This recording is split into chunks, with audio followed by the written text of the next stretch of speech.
বন্ধুরা, বোখারার সকার বরাবরের মতোই কোলাহল আর মশলার সুগন্ধে শুরু হয়েছিল। কিন্তু আজকের বাতাসে কেমন যেন একটা চাপা উত্তেজনা ছিল। সূর্যের প্রথম আলো যখন মিনারের চূড়া স্পর্শ করছিল, ঠিক তখনই মোল্লা নাসিরুদ্দিনের দরজায় এমন জোরে কড়া নাড়া পড়ল যেন কেউ দরজা ভেঙে ভেতরে ঢুকতে চাইছে। মোল্লা তখনও নিজের লেপের আরামদায়ক ওমে ছিলেন। এক চোখ খুলে নিজের স্ত্রীকে ফিসফিস করে বললেন, বেগম, মনে হচ্ছে আজ আজরাইল খুব জলদি কড়া নেড়েছে, অথবা প্রতিবেশী তার ধার শোধ নিতে এসেছে। দুই ক্ষেত্রেই বলে দাও যে মোল্লা এখনও ইহজগতে ফিরে আসেনি। তার স্ত্রী, যিনি নিজের ক্ষুরোধার জবানের জন্য ঠিক ততটাই পরিচিত ছিলেন যতটা মোল্লা নিজের বুদ্ধির জন্য, তিনি লেপ টেনে সরিয়ে দিয়ে বললেন, উঠুন তো দেখি, বাইরে রাজকীয় প্রহরীরা দাঁড়িয়ে আছে, পুরো মহল্লা জড়ো হয়ে গেছে, মনে হচ্ছে আপনি আবার কোনো নতুন বিপদ ডেকে এনেছেন। রাজকীয় প্রহরী শব্দটা শুনতেই মোল্লার ঘুম এমনভাবে উধাও হয়ে গেল যেমন গাধার মাথা থেকে শিং। তিনি ধরফড়িয়ে উঠলেন, নিজের পাগড়িটা আধা বাঁকা করে মাথায় দিলেন আর বাইরে বেরিয়ে এলেন। দরজায় বাদশার সবচেয়ে খতরনাক সিপাহী সেনাপতি জুবায়ের দাঁড়িয়েছিল। জুবায়েরের গোঁফ এতটাই সুচালো ছিল যে তরবারির ধারও তাকে দেখে লজ্জা পাবে। মোল্লা নাসিরুদ্দিন, জুবায়ের নিজের গম্ভীর গর্জনে বলল, বাদশাহ সালামত আপনাকে তৎক্ষণাৎ দরবারে তলব করেছেন, কোনো প্রশ্ন না করে আমার সাথে চলুন। মোল্লা নিজের দাড়ি চুলকাতে চুলকাতে মাসুমের মতো জিজ্ঞেস করলেন, সেনাপতি সাহেব, বাদশাহ যদি আমাকে নাস্তার জন্য ডেকে থাকেন, তবে আমি কি আমার গাধাটাকেও সাথে নিতে পারি? ও রাজকীয় গাজর খুব পছন্দ করে। ভিড়ের মধ্যে হাসির একটা ঢেউ খেলে গেল, কিন্তু জুবায়েরের মুখ পাথরের মতো শক্ত হয়ে রইল। এটা হাসি ঠাট্টার সময় নয় মোল্লা, মামলা সালতানাতের নিরাপত্তার, রাজকীয় কোষাগারে চুরি হয়েছে। মোল্লার চোখে এক চিলতে চমক দেখা গেল। চুরি? আর আপনি আমার কাছে এসেছেন? আপনার কি মনে হয় আমি বুড়ো বয়সে নিজের পেশা বদলে ফেলেছি? বাজে কথা বন্ধ করো, জুবায়ের চিৎকার করে উঠল। বাদশার বিশ্বাস এই অদ্ভুত চুরি শুধু তোমার বাঁকা মাথায় ধরবে। চলো। মোল্লাকে একটা ঘোড়ায় চড়ানো হলো, যা তার গাধার চেয়ে অনেক উঁচু ছিল, এবং তাতে ওঠার সময় তাকে ৩ বার পড়ে যাওয়ার নাটক করতে হলো। তারপর তাকে রাজপ্রাসাদে নিয়ে যাওয়া হলো। রাজদরবারের দৃশ্য। প্রাসাদের ভেতরের পরিবেশ কোনো শোক সভার মতো ছিল। বাদশাহ নিজের তখ্তে বসে মাথা ধরেছিলেন। উজিরে আজম, যাকে মোল্লা দু চোখে দেখতে পারতেন না, তিনি কোনায় দাঁড়িয়ে তসবি গুনছিলেন, কিন্তু তার চোখে একটা ভয় ছিল। মোল্লা ভেতরে কদম রাখলেন আর ঝুঁকে সালাম করলেন। বাদশাহ সালামাতের আয়ু এত দীর্ঘ হোক যে তিনি নিজের নাতিপুতিদের নামও ভুলে যান। এই গুনাহগারকে কোন অপরাধের শাস্তি দেওয়ার জন্য ডাকা হয়েছে? বাদশাহ মাথা তুললেন, তার চোখে রাগের চেয়ে বেশি অসহায়ত্ব ছিল।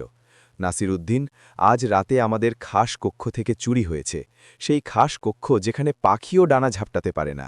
মোল্লা অবাক হবার ভান করলেন। হ্যাঁ? উজির মাঝখানে বাধা দিয়ে বললেন, আর চুরি কোনো সাধারণ জিনিসের হয়নি, নূরে ইলাহির কলস উধাও হয়ে গেছে। মোল্লা নিজের পাগড়ি ঠিক করলেন। নূরে ইলাহি? সেই জাদুকরি কলস, যার সম্পর্কে বলা হয় যে তাতে ভবিষ্যতের জল ভরা থাকে? কিন্তু আমি তো শুনেছিলাম সেই কলস শুধু গল্পেই থাকে। সেটা আসল ছিল মোল্লা। বাদশাহ মেজের ওপর ঘুষি মারলেন। সেই কলস আমাদের পূর্বপুরুষদের স্মৃতি ছিল। ওটাকে এমন এক ঘরে রাখা হয়েছিল যেখানে কোনো জানালা নেই, কোনো ঘুলঘুলি নেই। দরজা একটাই, যেটাতে ৩টে তালা লাগানো ছিল, আর চাবি ছিল আমার বালিশের নিচে। প্রহরীরা সারা রাত দরজার বাইরে দাঁড়িয়েছিল। সকালে যখন দরজা খোলা হলো, তখন কলস উধাও ছিল। মোল্লা কিছুক্ষণ ভাবলেন, তারপর উজিরের দিকে তাকিয়ে হাসলেন। তার মানে ঘর বন্ধ ছিল, চাবি বাদশার কাছে ছিল, প্রহরীরা বাইরে ছিল। এর মানে তো একটাই দাঁড়ায় যে কলসের পায়ের প্রয়োজন পড়েনি, ওর ডানা গজিয়েছিল। মজা করবেন না, উজির চেঁচিয়ে বললেন। যদি ২৪ ঘণ্টার মধ্যে চোর না পাওয়া যায়, তবে আমার ঘাড় তো যাবেই, সাথে আপনারটাও যাবে, কারণ বাদশাকে আমিই পরামর্শ দিয়েছিলাম যে আপনি এটা সমাধান করতে পারেন। মোল্লা বুঝতে পারলেন যে বিষয় বড়ই গম্ভীর। এটা শুধু একটা চুরি ছিল না, এটা ছিল এক বন্ধ ঘরের রহস্য। ঘটনাস্থল তদন্ত। মোল্লাকে সেই খাস কক্ষে নিয়ে যাওয়া হলো। যেমনটা বলা হয়েছিল, ঘরটা পাথর দিয়ে তৈরি, কোনো জানালা নেই, কোনো গোপন পথ নেই। মাঝখানে একটা মখমলি মেজ ছিল, যার ওপর কলস রাখা থাকত। এখন সেখানে শুধু ধুলোর একটা গোল চিহ্ন পড়েছিল। মোল্লা নিজের পকেট থেকে একটা বড় আতসী কাঁচ, যা আসলে কাঁচের একটা ভাঙা টুকরো ছিল, বের করলেন আর মেঝেতে হামাগুড়ি দিতে শুরু করলেন। সেনাপতি জুবায়ের বিরক্ত হয়ে জিজ্ঞেস করল, তুমি কি খুঁজছ মোল্লা? চোরের বিবেক? বিবেকই খুঁজছি। শুনেছি চোর প্রায়ই নিজের বিবেক পেছনে ফেলে যায়। ঠিক তখনই মোল্লার নজর একটা অদ্ভুত জিনিসের ওপর পড়ল। মেঝের ঠিক নিচে মেঝেতে জিলিপির একটা খুব ছোট টুকরো পড়েছিল এবং সেই টুকরোটা একদম টাটকা ছিল। মোল্লা সেটা তুললেন, শুঁকলেন আর তারপর কাউকে কিছু না বলে নিজের পকেটে রেখে দিলেন। তিনি ঘরের দেওয়ালগুলোতে টোকা দিলেন। দেওয়ালগুলো নিরেট ছিল, ছাদও উঁচু এবং সমতল ছিল। বাদশাহ সালাবাত, এই চুরি মানুষ করেনি। দরবারে পিনপতন নীরবতা নেমে এলো। মানে কি? বাদশাহ জিজ্ঞেস করলেন। মানে পরিষ্কার, যে এটা করেছে সে হয়তো হাওয়া হয়ে এসেছিল অথবা সে আগে থেকেই ঘরের ভেতর মজুদ ছিল। অসম্ভব, জুবাইর বলল। ঘর বন্ধ করার আগে তল্লাশি নেওয়া হয়েছিল। আর চাবি? মোল্লা বাদশার দিকে তাকালেন। আমার বালিশের নিচে, আর আমি সারা রাত ঘুমাইনি, বাদশাহ কসম খেলেন। মোল্লা নিজের দাড়িতে হাত বুলালেন। তাহলে তো একটাই রাস্তা বাকি আছে, আমাকে ওই কলসের আত্মার সাথে কথা বলতে হবে। উজির হাসলেন। পাগল হয়ে গেছেন নাকি? কলসের আত্মা? জি হ্যাঁ, মোল্লা আত্মবিশ্বাসের সাথে বললেন। প্রতিটি প্রাণহীন জিনিসের একটি স্মৃতি থাকে। আমাকে আজ রাতে এই ঘরে একা থাকতে হবে, আর আমার 3টে জিনিস চাই। 1 কেজি তাজা জিলিপি, একটা ঢোলক আর আমার গাধা। গাধা? বাদশাহ কপালে কড়াঘাত করলেন। রাজকোষের কক্ষে গাধা অতি আবশ্যক হুজুর, মোল্লা বললেন। আমার গাধা রুহানি শক্তি শুঁকতে পটু। একবারও আমাকে বলেছিল যে বৃষ্টি হতে চলেছে, আর 3 দিন পর সত্যি সত্যি বৃষ্টি হয়েছিল। না চাইতেও বাদশাহ অনুমতি দিয়ে দিলেন। মোল্লা জানতেন যে এটা কোনো আধ্যাত্মিক বিষয় নয়, কিন্তু তার ভাবার জন্য সময় আর একাকিত্ব দরকার ছিল। আর জিলিপি, ওটা তো স্রেফ মোল্লার নিজের পছন্দ ছিল। বন্ধ ঘরের রাত। রাতের নিস্তব্ধতা গভীর হয়েছিল। মোল্লা নসিরুদ্দিন রাজকোষের কক্ষে বসেছিলেন। তার সামনে জিলিপির থালা ছিল, আর কোণায় তার গাধা, যে রাজকীয় মখমলি কার্পেট চিবানোর চেষ্টা করছিল।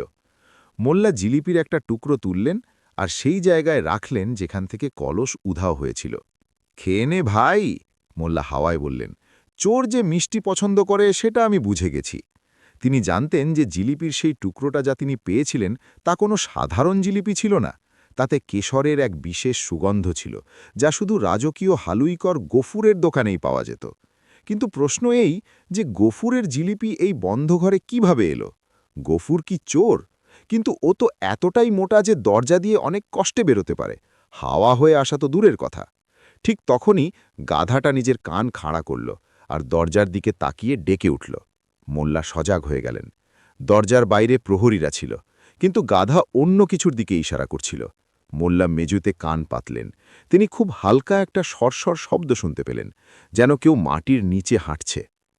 না, নিচে নয়, মোল্লা বিড়বিড় করলেন। শব্দটা দেওয়ালের ভেতর থেকে আসছিল। মোল্লা ঢোলকটা তুললেন আর জোরে সোরে বাজাতে শুরু করলেন। ধাম ধাম ধাম। বাইরে দাঁড়ানো প্রহরীরা ঘাবড়ে গেল। মোল্লাজি, কি হয়েছে? কিছু না, আমি ভূতদের দাওয়াত দিচ্ছি, মোল্লা চিৎকার করে বললেন আর ঢোলক বাজাতে থাকলেন। কিন্তু ঢোলকের আড়ালে তিনি দেওয়ালে কান রেখে সেই সরসর শব্দ শুনছিলেন। যেই তিনি ঢোলক বাজাতেন, দেওয়ালের ভেতরের নড়াচড়া বন্ধ হয়ে যেত। যেই তিনি থামতেন, নড়াচড়া শুরু হয়ে যেত। ইঁদুর, মোল্লা ভাবলেন। না, ইঁদুর কলস নিয়ে পালাতে পারে না। সকাল হতেই মোল্লা বাইরে বেরোলেন। তার চোখ লাল ছিল, সারা রাত জেগে থাকা আর জিলিপি খাওয়ার কারণে। কিন্তু তার মুখে একটা রহস্যময় হাসি ছিল। দরবারে যাওয়ার আগে মোল্লা সরাসরি রাজকীয় হালুইকর গফুরের দোকানে গেলেন। গফুর ভাই, মোল্লা ডাক দিলেন। গফুর, যে কড়াইতে চিনির রস নাড়ছিল, মোল্লাকে দেখে ঘাবড়ে গেল। আরে মোল্লাজি, আজ তো শহরে রটে গেছে যে আপনার ঘাড় কাটা যেতে পারে। শেষবারের মতো জিলিপি খেতে এসেছেন বুঝি? ঘাড় তো পরে কাটবে, আগে এটা বলো। মোল্লা নিজের পকেট থেকে সেই শুকনো জিলিপির টুকরোটা বের করলেন, যা কোষাগারে পেয়েছিলেন। এটা তোমারই জিলিপি তো? গফুর ওটা দেখল আর তার মুখ ফ্যাকাশে হয়ে গেল। এটা? হ্যাঁ, কেশর আর এলাচির এই মিশ্রণ আমারই তৈরি। কিন্তু এটা আপনি কোথায় পেলেন? যেখানে পাওয়া উচিত ছিল না, মোল্লা কড়া সুরে বললেন। সত্যি বলো গফুর, কাল রাতে তুমি এই জিলিপি কার কাছে বিক্রি করেছিলে? গফুর কাঁপতে শুরু করল। মোল্লাজি, খোদার কসম, কাল রাতে দোকান বন্ধ করার পর একজন লোক এসেছিল। সে তার মুখ ঢেকে রেখেছিল। সে আমার থেকে 1 কেজি জিলিপি কিনেছিল আর বদলে আমাকে। গফুর নিজের পকেট থেকে একটা সোনার মোহর বের করল। এই মোহরটা দিয়েছিল। মোল্লা মোহরটা দেখলেন। ওটা বোখারার মোহর ছিল না, তার উপর একটা অদ্ভুত চিহ্ন আঁকা ছিল, একটি উড়ন্ত বাজ পাখি। প্রতিবেশী দেশ সমরখন্দের রাজকীয় মোহর, মোল্লা আস্তে করে বললেন। তার মানে ষড়যন্ত্র অনেক গভীর। মোল্লা বুঝতে পারলেন যে চোর কোনো বাইরের গুপ্তচর, কিন্তু সে প্রাসাদের ভেতরের সেই বন্ধ ঘরে কিভাবে পৌঁছাল। প্রাসাদে ফেরার সময় মোল্লার মাথায় একটা বুদ্ধি এলো। যদি কেউ বাইরে থেকে না আসে আর দরজাও না খুলে থাকে, তবে রাস্তা অন্য কোথাও দিয়ে আছে। মোল্লা সরাসরি রাজকীয় হামাম বা গোসালখানার দিকে ঘুরলেন, যা কোষাগারের ঘরের ঠিক পেছনের দেওয়াল ঘেঁষেছিল। সেখানে উজিরে আজম স্নানের প্রস্তুতি নিচ্ছিলেন। মোল্লাকে সেখানে দেখে উজির ক্ষেপে গেলেন। এখানে কি করছো মোল্লা? চোরকে কি আমার বালতির ভেতর বয়েছ? না হুজুর, মোল্লা হাসতে হাসতে বললেন। আমি তো শুধু দেখতে এসেছিলাম যে জল গরম আছে কিনা। শুনেছি গরম জলে মাথার রগ খুলে যায়। মোল্লার নজর উজিরের মাথার ওপর পড়ল। উজির নিজের পাগড়ি খুলে রেখেছিলেন আর তার মাথা সম্পূর্ণ ন্যাড়া ছিল। কিন্তু মোল্লা এমন কিছু দেখলেন যাতে তার মাথার ঘণ্টা বেজে উঠল। উজিরের ন্যাড়া মাথার কানের ঠিক পেছনে নীল রঙের একটা হালকা দাগ ছিল, সেই নীল রং যা রাজকোষের দেওয়ালে লাগানো ছিল।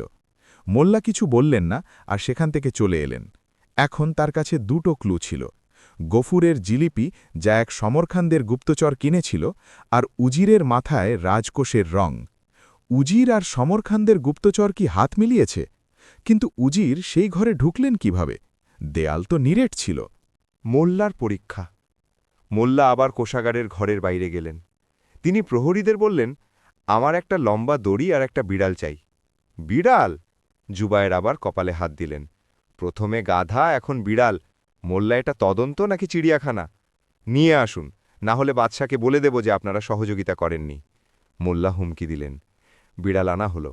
মোল্লা বিড়ালের লেজে সামান্য ময়দা মাখালেন আর তাকে পাশের হামামের ড্রেনেজ পাইপের কাছে ছেড়ে দিলেন। সেই পাইপ দেয়ালের ভেতর দিয়ে গিয়ে শহরের বাইরে নর্দমায় মিশেছিল। অবাক করা বিষয় হল, বিড়াল পাইপে ঢুকল না, বরং কোষাগারের দেয়ালের একটা বিশেষ পাথর শুঁকতে শুরু করল আর নখ দিয়ে আঁচড়াতে থাকল। মোল্লা সেই পাথরটা মন দিয়ে দেখলেন। দেখতে ওটা অন্য পাথরের মতোই ছিল, কিন্তু যখন মোল্লা তাতে কান পাতলেন তখন তিনি বাতাসের প্রবাহের শব্দ শুনতে পেলেন।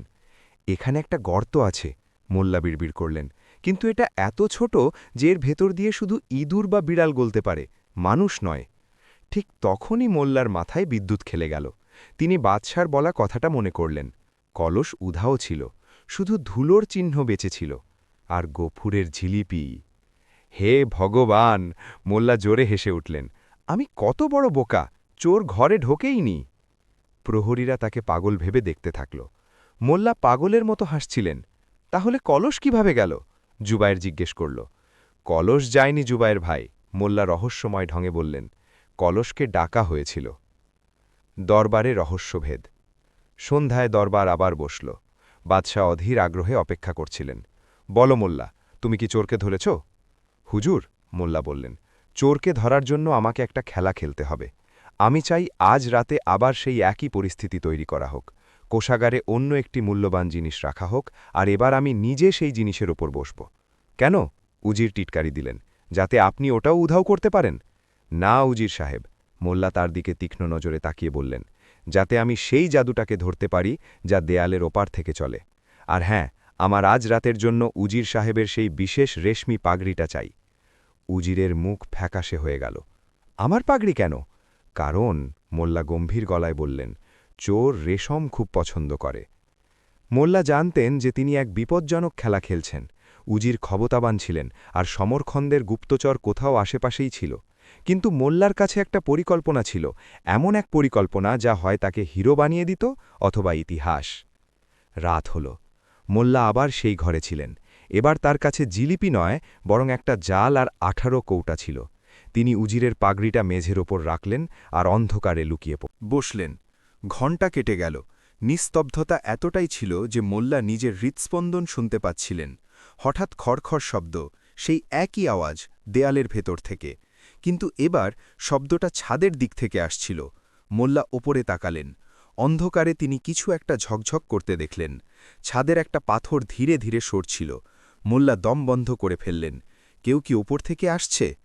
পাথর সরল আর একটা লম্বা সরু দড়ি নিচে নামানো হলো, কিন্তু দড়ির মাথায় কোনো মানুষ ছিল না। দড়ির মাথায় ছিল একটা বানর, একটা ছোট প্রশিক্ষিত বানর যে কালো পোশাক পরেছিল। বানরটি ধীরে ধীরে নিচে নামল। সে উজিরের পাগড়িটা তুলল আর সেটা পরার চেষ্টা করতে থাকল। মোল্লা থতমত খেয়ে গেলেন। তাহলে এই হলো সেই গুপ্তচর। কিন্তু মোল্লা বানরটাকে ধরার আগেই বানরটি তার কোমর থেকে একটা ছোট পুটলি বের করল আর তাতে কিছু একটা বের করে মেঝেতে ছুঁড়ে মারল। ধোঁয়া, পুরো ঘরে ধোঁয়া ভরে গেল। মোল্লা কাশতে কাশতে এগিয়ে গেলেন, কিন্তু বানরটি বিদ্যুতের গতিতে দড়ি বেয়ে ওপরে উঠে গেল। মোল্লা লাফ দিয়ে বানরের লেজ ধরে ফেললেন। আজ আর হচ্ছে না বাছা ধন, মোল্লা চিৎকার করলেন। বানরটি কিঁচকিঁচ করে উঠল, দড়ি ওপরের দিকে টানতে লাগল। মোল্লাও বানরের সাথে হাওয়ায় ঝুলে গেলেন। তারা ছাদের গর্তের দিকে এগোচ্ছিলেন। ছাড়ো আমাকে, মোল্লা বানরের সাথে কথা বলার চেষ্টা করছিলেন। ঠিক তখনই মোল্লার নজর বানরের গলায় ঝোলানো একটা লকেটের ওপর পড়ল। সেই লকেটে বাদশার সবচেয়ে ছোট বেগমের ছবি আঁকা ছিল। মোল্লার পায়ের তলা থেকে মাটি সরে যেত যদি না তিনি হাওয়ায় ঝুলে থাকতেন। বেগম, তবে কি এই চুরি ঘরেরই কোনো মানুষের কাজ? দড়ি আরও ওপরে টানল। মোল্লার মাথা ছাদে ঠোকা খাওয়ার ঠিক আগেই তিনি ছাদের গর্ত দিয়ে মহলের ছাদে পৌঁছে যান, যেখানে তিনি সেই লোকটিকে দেখতে পান যে বানরটিকে নাচাচ্ছিল। তার মুখ দেখে মোল্লার চিৎকার বেরিয়ে আসে, কারণ সেই লোকটা অন্য কেউ নয়, বরং তিনি নিজেই ছিলেন। জি হাঁ, মোল্লার হুবহু প্রতিচ্ছবি বা যমজ কেউ। মোল্লা কি নিজেরই এই প্রতিচ্ছবির জালে ফেসে যাবেন, নাকি এটা অন্য কোনো চাল? বোখারার রাজপ্রাসাদের ছাদে ঠান্ডা হাওয়া বইছিল, কিন্তু মোল্লা নাসিরুদ্দিনের খাম ঝরছিল। দড়ি থেকে ঝুলে যখন তিনি ছাদে দাঁড়ানো সেই লোকটিকে দেখলেন, তখন তার নিঃশ্বাস আটকে গেল। সামনে দাঁড়িয়ে থাকা লোকটার চেহারা, পোশাক, এমনকি দাড়ি রাখার স্টাইলেও অবিকল মোল্লা নাসিরুদ্দিনের মতোই ছিল। তফাৎ শুধু এটুকুই যে সেই অন্য মোল্লার চোখে কৌতুক নয়, বরং এক নিষ্ঠুর চমক ছিল। বানরটি, যে এতক্ষণ মোল্লার মাথায় চড়েছিল, লাফ দিয়ে সেই যমজের কাঁধে গিয়ে বসল। সেই লোকটা মোল্লাকে দেখে এক ধূর্ত হাসি দিল, যা মোল্লার মুখে কখনো দেখা যায়নি। অবাক হলে নাসিরুদ্দিন? সেই লোকটা মোল্লারই গলায় বলল, কিন্তু তার সুরটা কিছুটা ভারী আর খসখসে ছিল। লোকে বলে দুনিয়ায় প্রতিটি মানুষের ৭ জন করে একই রকম দেখতে লোক থাকে। আফসোস, আজ রাতের পর বোখারায় শুধু একজনই থাকবে, আর সে তুমি নও। মোল্লা নিজের পুরো শক্তি দিয়ে ছালের কিনারা ধরলেন আর নিজেকে ওপরে তোলার চেষ্টা করলেন। ভাই, মোল্লা হাঁপাতে হাঁপাতে বললেন, যদি তুমি আমার যমজ হও, তবে আমার হাঁটুর ব্যথাটাও একটু ভাগ করে নাও, একা বইতে বড় কষ্ট হয়। যমজ লোকটি হাসল না। সে নিজের কোমর থেকে একটা খঞ্জর বের করল।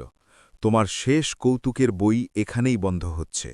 সে মোল্লার আঙুলে আঘাত করতে যাবে, ঠিক তখনই নিচ থেকে শোরগোল শোনা গেল। ধরো, ছাদে কেউ আছে?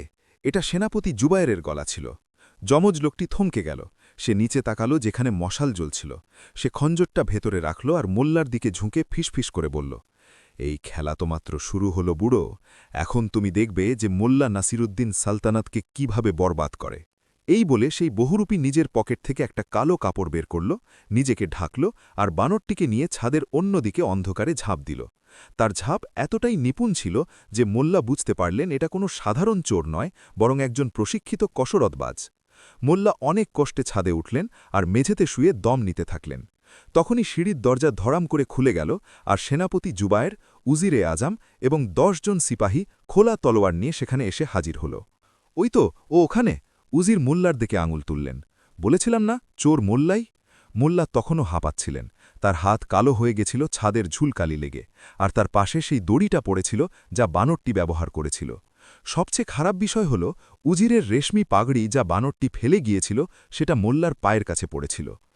আরে না, আপনারা যেমনটা ভাবছেন তেমনটা একদম নয়। এখানে অন্য একজন মানে আমার এক যমজ ছিল, আর একটা বানর ছিল যে গুপ্তচর। খামোশ! জুবায়ের গর্জে উঠল। তোমার পায়ের কাছে চুরির মাল আছে, তোমার হাত কালো, আর তুমি রাজকোষের ঠিক ওপরে হাতে নাতে ধরা পড়েছ। আর এখন তুমি গল্প বানাচ্ছ যে তোমার যমজ ছিল?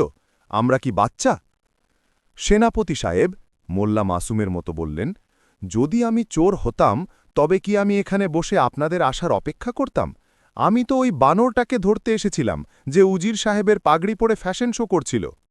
বাজে কথা! উজির চিৎকার করে বললেন, একে গ্রেফতার করো আর সরাসরি কাল কুঠুরিতে বন্দি করো। কাল সকালে বাদশাহ সিদ্ধান্ত নেবেন যে এর মাথা কাটতে হবে নাকি হাতির পায়ের তলায় পিষে মারতে হবে। সিপাহীরা মোল্লাকে জাপটে ধরল। মোল্লা কোনো বাধা দিলেন না, কারণ তিনি জানতেন যে এই মুহূর্তে তর্ক করা মানে গাধার কানে গান শোনানো। তাকে হাতকড়া পরানো হল আর মহলের বারান্দা দিয়ে টেনে হিঁচড়ে নিয়ে যাওয়া হল। বোখারার রাজকীয় জেল প্রাসাদের মাটির নিচে ছিল। সেখানে স্যাঁতস্যাঁতে ভাব, অন্ধকার আর ইঁদুরের রাজত্ব ছিল। মোল্লাকে যে কুঠুরিতে রাখা হলো সেখানে আগে থেকেই একজন কয়েদি ছিল। সেখানে এক বৃদ্ধ লোক ছিলেন যার চুল উস্কো খুস্কো ছিল আর যিনি দেয়ালে কয়লা দিয়ে কিছু লিখছিলেন। মোল্লা ভেতরে ঢুকেই নিজের হাত করা ঠিক করে সেই বৃদ্ধকে বললেন, মাফ করবেন ভাই, এখানে কি রাতে খাওয়ার কোনো ব্যবস্থা আছে, নাকি আমাদের নিজেদেরই স্বীকার করতে হবে? বৃদ্ধ মোল্লাকে অবাক হয়ে দেখলেন। তুমি মোল্লা নাসিরুদ্দিন না? এতক্ষণ তো আমার তাই মনে হতো, কিন্তু আজ রাতে আমি দেখলাম যে অন্য কেউ আছে যে আমি হওয়ার চেষ্টা করছে। বৃদ্ধ হাসলেন, এক শুকনো খড়খড়ে হাসি। বহুরূপী, সমরখন্দের ছায়া। মোল্লার কান খাড়া হয়ে গেল। তিনি বৃদ্ধের কাছে গিয়ে বসলেন। তুমি কি জানো বহুরূপীর ব্যাপারে? বৃদ্ধ দেয়ালে লেখা অদ্ভুত চিহ্নের দিকে ইশারা করলেন। আমি এক সময় রাজকীয় জ্যোতিষী ছিলাম। আমি বাদশাকে সতর্ক করেছিলাম যে একদিন এমন আসবে যখন প্রাসাদের দেয়ালও ধোকা দেবে। তারা আমাকে পাগল ভেবে এখানে ফেলে রেখেছে। সেই বহুরূপী অন্য কেউ নয়, কাসিম, হাজার চেহারার কাসিম। কাসিম? মোল্লা নামটা আওড়ালেন। হ্যাঁ, ও গলা বদলাতে পারে, চলন বদলাতে পারে, এমনকি ও যে কারো রূপ নিতে পারে। ও সমরখন্দের সুলতানের সবচেয়ে বিপজ্জনক হাতিয়ার। যদিও বোখারায় থাকে আর তোমার রূপ নিচ্ছে, তবে এর মানে হলো ও খুব বড় কিছু চুরি করতে এসেছে। নূরে ইলাহির কলস তো স্রেফ শুরু। মোল্লা গভীর চিন্তায় পড়ে গেলেন। কিন্তু ও কলস চুরি করল কিভাবে? দেয়াল তো বন্ধ ছিল। কাসিমের দেয়ালের প্রয়োজন হয় না, জ্যোতিষী রহস্যময় ঢঙে বললেন। ও মানুষের মাথা নিয়ে খেলে। মনে করো মোল্লা, তুমি কি সেই ঘরে অদ্ভুত কিছু দেখেছিলে, এমন কিছু যা সেখানে থাকার কথা নয়? মোল্লার মনে পড়ল জিলিপি আর সেই বানর। বানর! মোল্লা চিৎকার করে উঠলেন। সেই বানরটা শুধু চুরি করছিল না, ও অন্য কিছুও করছিল। যখন আমি ওপরের দিকে টেনে তোলা হচ্ছিলাম, আমি দেখেছিলাম বানরের গলায় বেগমের লকেট ছিল। বেগমের লকেট? জ্যোতিষীর চোখে ভয় ফুটে উঠল। যদি ওর কাছে ওই লকেট থাকে, তবে বিষয় চুরির নয়, তখত পাল্টে দেওয়ার। ওই লকেট স্রেফ একটা গয়না নয় মোল্লা, ওটা রাজকীয় মোহরের চাবি। মোল্লার মাথা বিদ্যুতের গতিতে কাজ করতে লাগল। রাজকীয় মোহরের চাবি, যার কাছে ওই চাবি থাকবে সে বাদশাহর নামে যে কোনো ফরমান জারি করতে পারবে, এমনকি সালতানাতকে শত্রুর হাতে তুলে দেওয়ার ফরমানও। আমাকে এখান থেকে বের হতে হবে, মোল্লা দৃঢ়ভাবে বললেন। সকাল হওয়ার আগেই অনেক দেরি হয়ে যাবে। এখান থেকে বের হওয়ার কোনো রাস্তা নেই, জ্যোতিষী বললেন। একমাত্র ওই নর্দমা ছাড়া, যা শুধু ইঁদুরের জন্য। মোল্লা হাসলেন। যেখানে ইঁদুর যেতে পারে, সেখানে মোল্লার বুদ্ধিও পৌঁছাতে পারে।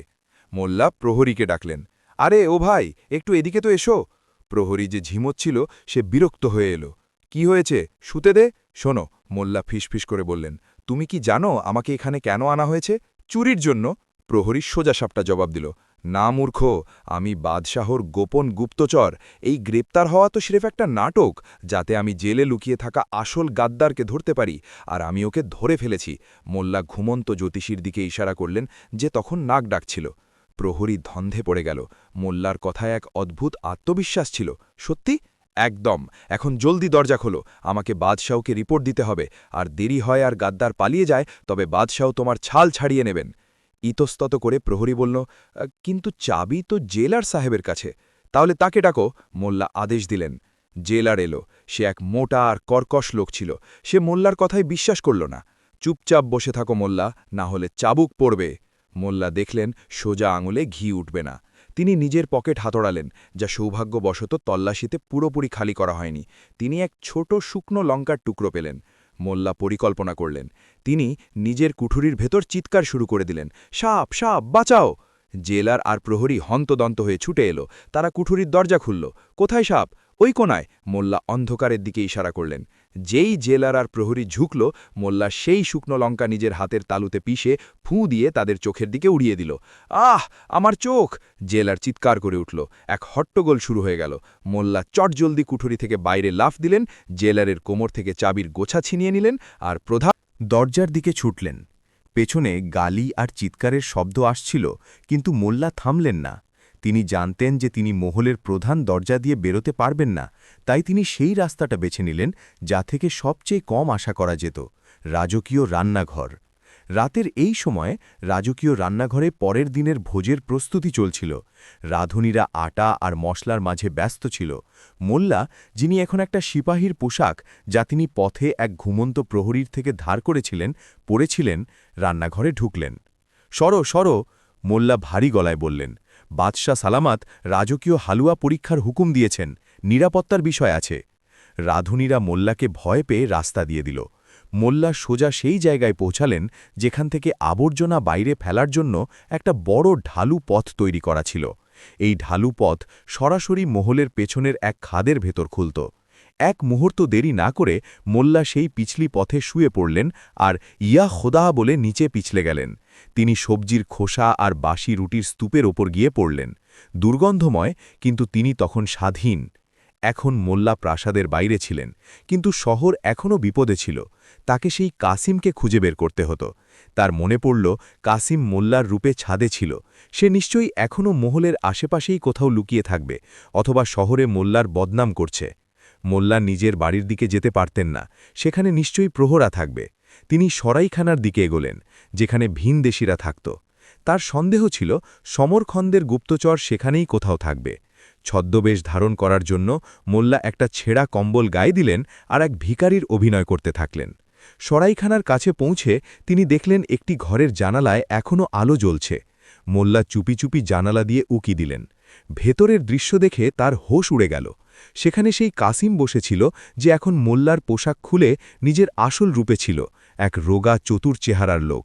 আর তার সামনে অন্য কেউ নয়, বরং রাজকীয় উজির বসেছিলেন। কাজ হয়ে গেছে? উজির জিজ্ঞেস করলেন। প্রায়। আসল মোল্লা জেলে আছে, কাল সকালে তার বিচার হবে। ততক্ষণে আমি মোল্লা সেজে দরবারে যাব আর স্বীকার করে নেব যে আমিই চুরি করেছি, আর এটাও বলে দেব যে আমি সমরখন্দের সুলতানের হয়ে কাজ করি। দারুণ! উজির হাসলেন। এতে বাদশাহার ভরসা নিজেদের লোকেদের ওপর থেকে উঠে যাবে, আর তখন সেই বিশৃঙ্খলার সুযোগে আমি তখত পাল্টে দেব, আর আমি সালতানাত দখল করব। কাসিম বাক্যটি পূর্ণ করল। কিন্তু আমার ইনাম, সেই কলসটা কোথায়? উজির মেঝের নিচ থেকে একটা সিন্দুক বের করলেন। এই নাও নূর এ ইলাহির কলস, কিন্তু আমার সেই লকেটটা চাই যা বানরটি চুরি করেছিল। লকেট আমার কাছেই আছে, কাসিম নিজের পকেট চাপড়ে বলল, কিন্তু সেটার দাম আলাদা লাগবে। মোল্লা জানালার বাইরে দাঁড়িয়ে সব শুনছিলেন। তার মানে উজির আর কাসিম হাত মিলিয়েছে। মোল্লা বুঝে গেলেন তাকে কি করতে হবে। উজির আর কাশিমের যোগ সাজস ছিল। উজির সালতানাত দখল করতে চাইত, আর কাশিমের কলসটা চাইছিল। বেচারা মোল্লাকে বলির পাঠা বানানো হচ্ছিল। মোল্লা ভাবল, আমি যদি এখন ভেতরে যাই তবে মারা পড়ব। আমাকে এমন কিছু করতে হবে যাতে এই দুজনে নিজেই নিজের জালে ফেসে যায়। তখনই মোল্লার নজর সরাইখানার আঙিনায় বাঁধা একটা উঁটের উপর পড়ল, আর উঁটের গাছে মৌমাছির একটা বড় চাক গাছ থেকে ঝুলছিল। মোল্লার মাথায় আবার একটা শয়তানি বুদ্ধি এলো। তিনি একটা পাথর তুললেন আর সরাসরি চাকে ছুঁড়ে মারলেন। ভন ভন ভন করে হাজার হাজার রাগী মৌমাছি বেরিয়ে এলো। মোল্লা তৎক্ষণাৎ নিজের চাদরটা কাশিমের ঘরের জানালার ভেতরে ছুঁড়ে দিলেন, আর নিজে একটা জলের গামলায় ডুব দিলেন। মৌমাছিগুলো সরাসরি আলোর দিকে, অর্থাৎ কাশিমের ঘরে ঢুকে পড়ল। ভেতর থেকে চিৎকার শুরু হয়ে গেল, বাঁচাও, এটা কি? উজির আর কাশিম পাগলের মতো এদিক ওদিক ছুটতে লাগল। এই বিশৃঙ্খলার সুযোগ নিয়ে মোল্লা জানালা দিয়ে ভেতরে লাফ দিলেন। মৌমাছির হুল থেকে বাঁচতে তিনি নিজের শরীরে ভেজা মাটি মেখে নিয়েছিলেন, যা মৌমাছিরা পছন্দ করে না। তিনি মেজ থেকে সেই কলসটা তুলে নিলেন। কাশিম মোল্লাকে দেখে ফেলল। তুমি জেল থেকে কিভাবে ছুটলে? জাদু! মোল্লা চিৎকার করে বললেন, আর কলস নিয়ে জানালা দিয়ে বাইরে ঝাঁপ দিলেন। কিন্তু কাশিম এত সহজে হার মানার পাত্র ছিল না। সেও জানালা দিয়ে ঝাঁপ দিল। উজির যে মৌমাছিদের দ্বারা ঘেরা ছিল, সে ওখানেই আটকে রইল। শহরের গলিতে দৌড়। এখন রাতের নিস্তব্ধ রাস্তায় এক অদ্ভুত দৌড় শুরু হল। আগে মোল্লা নসিরুদ্দিন হাতে রাজকীয় কলস নিয়ে দৌড়াচ্ছিলেন, পেছনে কাশিম হাতে খঞ্জর নিয়ে। থাম বুড়ো! ধরতে পারো তো ধরো, মোল্লা হাঁপাতে হাঁপাতে জবাব দিলেন। তিনি জানতেন যে তিনি কাশিমের চেয়ে জোরে দৌড়াতে পারবেন না, তাকে বুদ্ধির ব্যবহার করতে হবে। মোল্লা বাজারের সেই এলাকায় পৌঁছালেন যেখানে রং মিস্ত্রিদের দোকান ছিল। সেখানে বড় বড় কড়াইয়ে আলাদা আলাদা রঙের জল ভরা ছিল। মোল্লা একটা লাল রঙের কড়াইয়ের পেছনে লুকিয়ে পড়লেন। কাশিম সেখানে পৌঁছল, এদিক ওদিক দেখতে লাগল। মোল্লা কাছে পড়ে থাকা একটা পাথর তুলে উল্টো দিকে ছুঁড়ে মারলেন। শব্দ শুনে কাশিম সেই দিকে ছুটল। মোল্লা চুপি চুপি বেরোলেন এবং কাশিমকে পেছন থেকে ধাক্কা দিয়ে দিলেন। ছাপাক! কাশিম সরাসরি নীল রঙের কড়াইতে গিয়ে পড়ল। যখন সে বাইরে বেরোল, তখন সে মাথা থেকে পা পর্যন্ত নীল হয়ে গিয়েছিল, একদম সেই নীল রং যেমন রাজকোষের দেওয়ালে ছিল। এখন তোমাকে আসল রাজকীয় চোর মনে হচ্ছে, মোল্লা হাসলেন। কিন্তু কাশিম হার মানল না। সে ভেজা কাপড়েই মোল্লার ওপর ঝাঁপিয়ে পড়ল। দুজনে কাদা আর রঙে মাখামাখি হয়ে রাস্তায় ধস্তাধস্তি করতে লাগল। কলসটা হাত থেকে ছিটকে গড়িয়ে নর্দমার দিকে যাচ্ছিল। তখনই ঘোড়ার খুরের শব্দ শোনা গেল। রাজকীয় প্রহরী জুবায়ের নিজের সেনাদের নিয়ে সেখানে পৌঁছে গেল। সে মশালের আলোয় দেখল দুজন মোল্লা নাসিরুদ্দিন, একজন কাদায় মাখা, অন্যজন পুরোপুরি নীল, আর দুজনে একে অপরের গলা টিপে ধরেছিল। এটা কি তামাশা? জুবায়ের গর্জে উঠল। নীল মোল্লা কাশিম চিৎকার করল, আমিই আসল মোল্লা, এই লোকটা বহুরূপী, ও আমাকে রং করতে চেয়েছিল। আসল মোল্লা যে কাদায় ছিল সে বলল, না, আমিই আসল, ও নীল জিন। জুবায়ের ঘাবড়ে গেল। দুজনাকেই গ্রেপ্তার করো, আর ওই কলসটাও তুলে নাও। দরবারে 2 মোল্লা। পরের দিন সকালে দরবার কানায় কানায় পূর্ণ ছিল। খবর আগুনের মতো ছড়িয়ে পড়েছিল যে 2 জন মোল্লা নাসিরুদ্দিন ধরা পড়েছে। বাদশাহ নিজের তক্তে বসেছিলেন। তার ডান দিকে উজির দাঁড়িয়েছিল, যার মুখ মৌমাছির কামড়ে ফুলে গিয়েছিল। শীতনীরা 2 মোল্লাকে হাজির করল। একজন সাধারণ পোশাকে মোল্লা, অন্যজন এখনও হালকা নীল কাশিম। বাদশাহ মাথায় হাত দিলেন। ইয়া খুদা, একটা নাসিরুদ্দিনকে সহ্য করা মুশকিল ছিল, এখন 2 জন। উজির, এদের মধ্যে আসল কে? উজির যে জানত আসল মোল্লা কে আর কাশিমকে, সে এক চাল চালল। সে নীল মোল্লা কাশিমের দিকে ইশারা করল, জাহাপনা, আমার মনে হয় এই নীল লোকটা বহুরূপী, আসল মোল্লা তো ও। সে আসল মোল্লার দিকে ইশারা করল। মোল্লা অবাক হয়ে গেলেন, উজির সত্যি বলছে কেন? তখনই মোল্লা বুঝতে পারলেন, উজির চায় মোল্লা যেন চুরির শাস্তি পায়। যদিও কাশিমকে বহুরূপী প্রমাণ করে দেয়, তবে কাশিম বেঁচে বেরিয়ে যাবে, কারণ উজির ওকে ভাগিয়ে দেবে, আর সমস্ত দোষ আসল মোল্লার ওপর আসবে যে সে নিজের যমজকে ব্যবহার করেছে। না হুজুর, মোল্লা বললেন, ফয়সালা এভাবে হবে না। যদি আমরা দুজনেই মোল্লা নাসিরুদ্দিন হই, তবে আমাদের বুদ্ধির পরীক্ষা হওয়া উচিত। বাদশার এই কথা পছন্দ হল। ঠিক আছে, আমি একটা প্রশ্ন করব, যে সঠিক আর সবচেয়ে বুদ্ধিদীপ্ত জবাব দেবে তাকেই আসল মোল্লা মানা হবে, আর অন্যজনকে মৃত্যুদণ্ড দেওয়া হবে। নিস্তব্ধতা নেমে এলো। বাদশাহ প্রশ্ন করলেন, বলতো সেই জিনিসটা কি যা যত বাড়ে ততই কমতে থাকে? কাশিম, নীল মোল্লা, তৎক্ষণাৎ জবাব দিল, বয়স। মানুষের বয়স বাড়ে, কিন্তু তার বেঁচে থাকার আয়ু কমতে থাকে। দরবারীরা তালি বাজাল। জবাব খুব সঠিক আর দার্শনিক ছিল। বাদশাহ মোল্লার দিকে তাকালেন, তোমার জবাব? মোল্লা হাসলেন, হুজুর, এর জবাব হল আমার ওপর আপনার ঋণ। যেমন যেমন সুদ বাড়ে, আমার শোধ করার আশা ততই কমতে থাকে। বাদশাহ অট্টহাসিতে ফেটে পড়লেন। এই জবাব আসল মোল্লাই দিতে পারে। কাশিম ঘাবড়ে গেল। উজিরের শরীরও ঘামে ভিজে যাচ্ছিল। কিন্তু মোল্লা আগে বললেন, শুধু কথাই কাজ হবে না, আমার কাছে একজন সাক্ষী আছে। সাক্ষী কে? বাদশাহ জিজ্ঞেস করলেন। সেই বানরটা যাকে কাল রাতে ধরা হয়েছিল, মোল্লা বললেন। বানরটাকে খাঁচায় আনা হলো। বানরটা 2 মোল্লাকেই দেখল। মোল্লা নিজের পকেট থেকে সেই জিলিপিটা বের করলেন যা তিনি বাঁচিয়ে রেখেছিলেন, সেই শুক্র জিলিপি। তিনি ওটা বানরের দিকে বাড়িয়ে দিলেন। বানরটা খাঁচার শলাকার ফাঁক দিয়ে হাত বের করে জিলিপিটা ধরার চেষ্টা করল, কিন্তু মোল্লা জিলিপি দিলেন না। তিনি বানরের চোখের দিকে তাকালেন আর এক অদ্ভুত আওয়াজ করলেন, যেমন বেদেরা করে। বানরটা সাথে সাথে সালাম ঠুকল আর নিজের ল্যাজ দিয়ে ইশারা করে নীল মোল্লা কাশিমের উপর ঝাঁপিয়ে পড়ে কিচকিচ করতে লাগল। সে কাশিমকে চিনে ফেলেছিল, কারণ কাশিমই তার আসল মালিক ছিল। দেখলেন হুজুর, মোল্লা বললেন, পশুরা মিথ্যে বলে না, এই বানরটা এই নীল লোকটাকে চেনে। কাশিম ঘাবড়ে গিয়ে পিছিয়ে গেল। এটা মিথ্যে, এই বানরটা পাগল। তখনই মোল্লা নিজের শেষ তাস চাললেন। হুজুর, যদি আপনার এখনও বিশ্বাস না হয়, তবে উজির সাহেবের পকেটে তল্লাশি নেওয়া হোক। আমার বিশ্বাস যে বেগমের লকেট যেটা বানর চুরি করেছিল, সেটা এখনও উজিরের কাছেই আছে। উজিরের মুখ ফ্যাকাশে হয়ে গেল। সে পালানোর চেষ্টা করল, কিন্তু জুবায়ের তাকে দপচে ধরল। উজিরের পকেট থেকে লকেট উদ্ধার হল। দরবারে শোরগোল পড়ে গেল। বিশ্বাসঘাতকতা, উজির বিশ্বাসঘাতক। কাসিম দেখল যে খেলা খতম হয়ে গেছে। সে হঠাৎ সিপাহীর তলোয়ার ছিনিয়ে নিয়ে বাদশার দিকে দৌড়াল। যদি আমি না বাঁচি, তবে কেউ বাঁচবে না। দরবারে হুড়োহুড়ি পড়ে গেল। কাসিম বাদশার ঘাড়ে তলোয়ার রেখে দাঁড়িয়ে আছে। সব সিপাহীরা অসহায়। কিন্তু মোল্লা নাসিরুদ্দিনের হাতে এমন কিছু আছে যা তলোয়ারের চেয়েও ধারালো। আর তখনই সিংহাসনের পেছনের দেওয়াল ফেটে যায়, আর এক রহস্যময় মূর্তি বাইরে আসে। সিংহাসনের পেছনের রহস্য।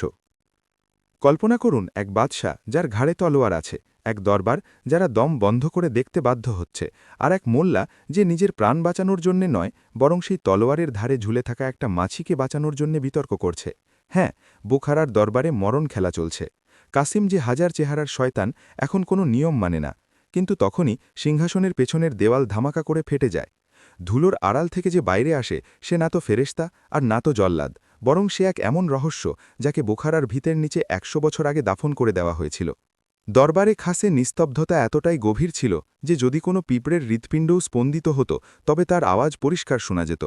কাসিম ভয়ানক মূর্তির মতো দাঁড়িয়েছিল। বাদশার চোখে সেই ভয় ছিল যা তিনি নিজের পুরো সালতানাতে কখনো অনুভব করেননি।